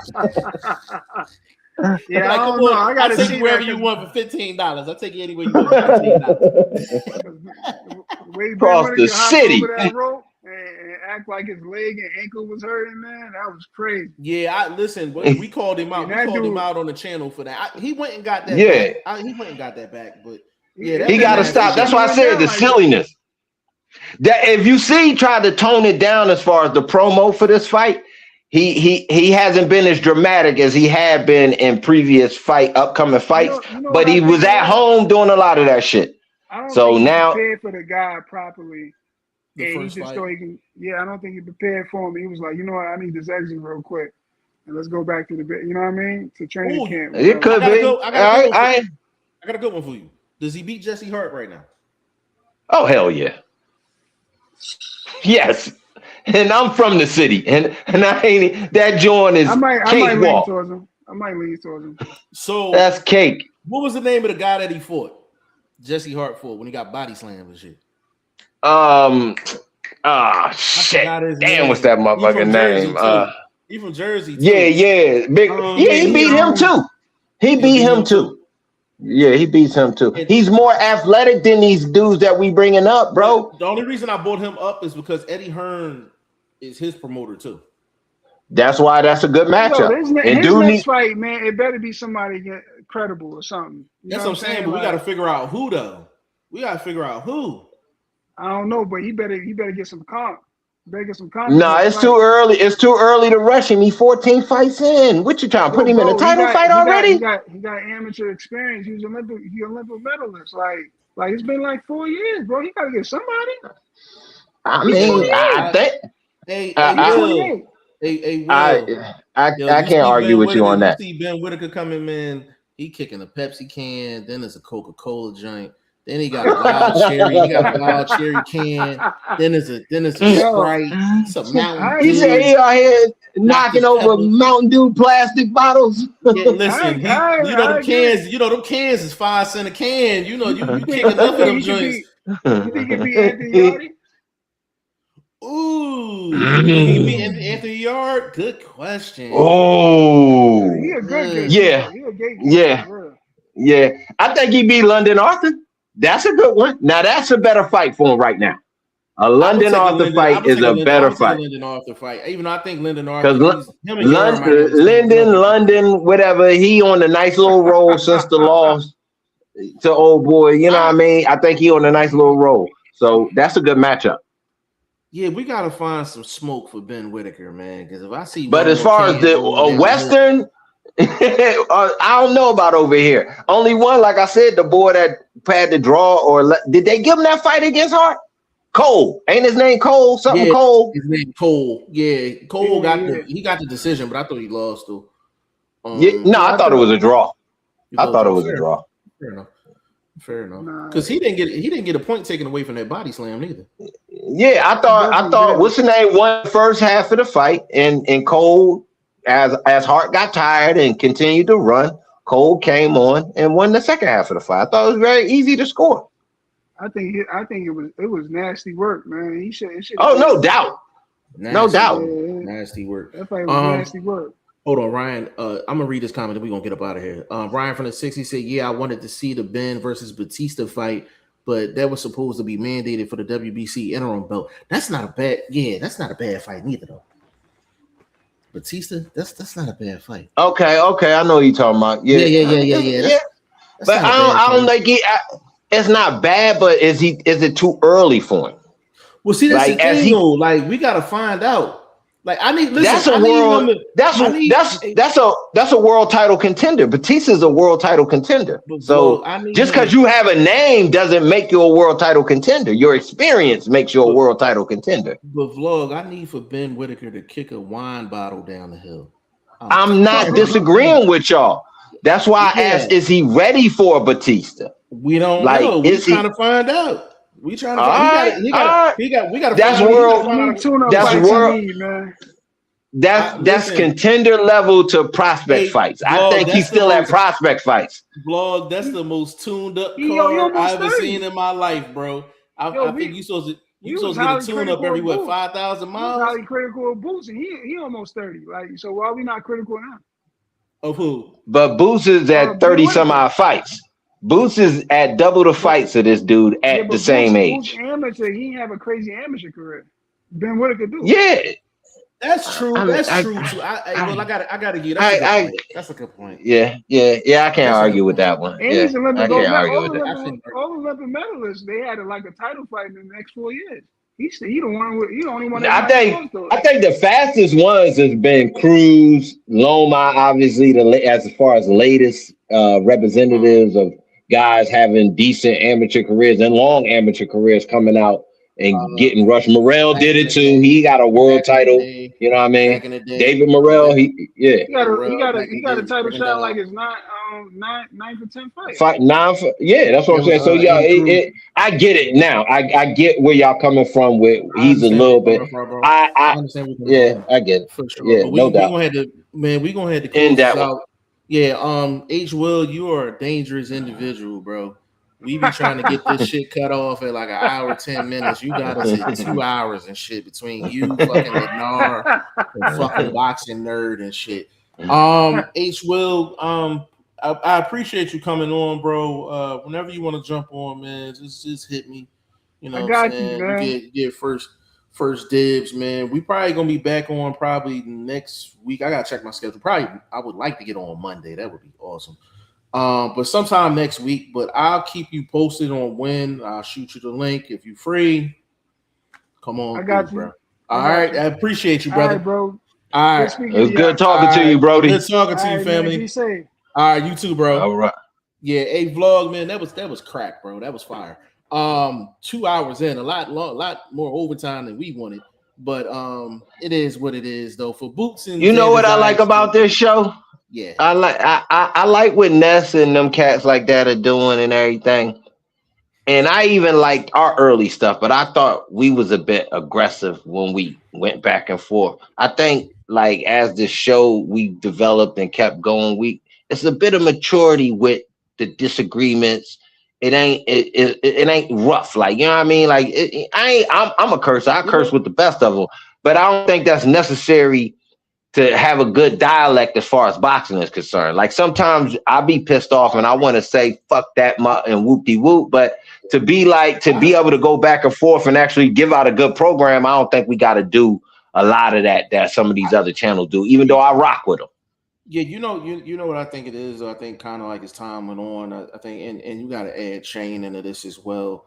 I think the more you talk boxing with someone, I know with you, there's times where you'll give an opinion, and I know I've been talking to you for so long, I know exactly where you're going with it. Like I know when you dead serious, I know when you trying to trigger me, I know when you try. Like I feel like I know every single comment you make. I feel like I know where you're at with the comment, but I think that just comes with time and reps. It's the same thing with Shane. I know when Shane be snapping out on other shows and shit like that, I'll be like, I don't know who this Shane is. Like, you know what I'm saying? But he be snapping out something crazy, man. But no, this joint was fire. I ain't gonna lie, man. Yeah, it was fire. Salute to everybody that jumped in. For sure, man. Give me your social media before we get up out of here. Man, I'm on Instagram. I'm on Threads. I'm on Rumble now. So tap in. I'm gonna be posting. Rumble? Yeah, I'm on Rumble. So tap in. Boxing First Vlog the way it is on YouTube with the words. On the gram, you got to use the number 1. For Threads, you got to use the number 1. Tap in, man. I'm putting out work. I obviously reactions. I'm putting out corner videos on the gram. So I appreciate all the follows and all the comments and the likes and all of that. You know what I mean? I just try to put out good work and do what I can from my little position in the world of boxing. Absolutely, man. I appreciate you always, man. I'm all over the place, man. Everything G5 Jeff TV. I do want to give a little announcement before we get up out of here. Starting next week, we gonna up the we're gonna up the subscription as far as StreamYard is concerned. So we will be on the following channels when we go live on the podcast. My channel, of course, my Facebook, of course. We'll be on Vlogs channel. That's 3. You're gonna be on Legends channel. That's 4. We're gonna be on Kick. That's 5. Twitch. That's 6. We're gonna be on X, formerly known as Twitter. That's 7. I'm forgetting one. We're gonna do the gram for the hot one. Instagram. That's 8. There's an option to go on TikTok through StreamYard now, so we're gonna be on TikTok as well. That's 9. You're gonna be able to see us on 9 different platforms starting next week. So there's no excuses. It's no excuses. And I'm talking about not just the listener, the sponsors. Hey, we always talking about Sweet Baby Rays and these rib shots, man. Hey, Sweet Baby Rays, I need for y'all to come holler at us. Come out. We need that sponsorship, baby. We need that. Hey, I gotta be honest to these promotion companies. Why y'all don't come hire grassroots dudes that really keep it thorough? Y'all go hire bozos. You got Showbiz smiling in Boots' face, cheesing like a goofball after you was just talking real greasy about the young boy. And y'all hired that dude, but y'all won't give me a shot. And all I do is keep it thorough. I'm not riding for my team without riding for the rest of the squads that's in the world of boxing. We speak it all to existence, just the truth from what we see from our positions. Hey, vlog, real quick, bro. Brian from the 60 said, you got a YouTube channel. Is boxing the #1 ST vlog for the YouTube? Nah, it's just the word. It's spelled out. Okay. Ryan from the 6. I'm about to put this. I'm about to put this in the chat. Hold on. Ryan from the 6. If you can't find it, if you can't, I'll pop up. If you pop it up, I'm gonna hit you on I'm gonna hit you on TikTok, and I'll send it to you. He said, I sub to everyone doing real work on this platform. We the ones really covering boxing. That's a fact. Hey, bro. Hey, vlog. Please go check out Ryan from the 6, bro. When I say this dude, I got you. When I say he cooking, I got you. Like he cooking. He be cooking so much. It takes me a while to get everything. Like Ryan from the 6 be like, he be cooking like for sure, man. He's like one of my faves, man. Big shout out to Ryan from the 6. But we gonna get up out of here, man. I hope everyone enjoys the event, no doubt. I think it's a fight of the year type stuff, man. So on behalf of Boxing First Vlog, aka my big bro, Mr. Unruly himself, and your boy G5 Jeff TV, man. This is episode 33 of Throw the Hook Podcast. We're gonna get at y'all next week. Peace.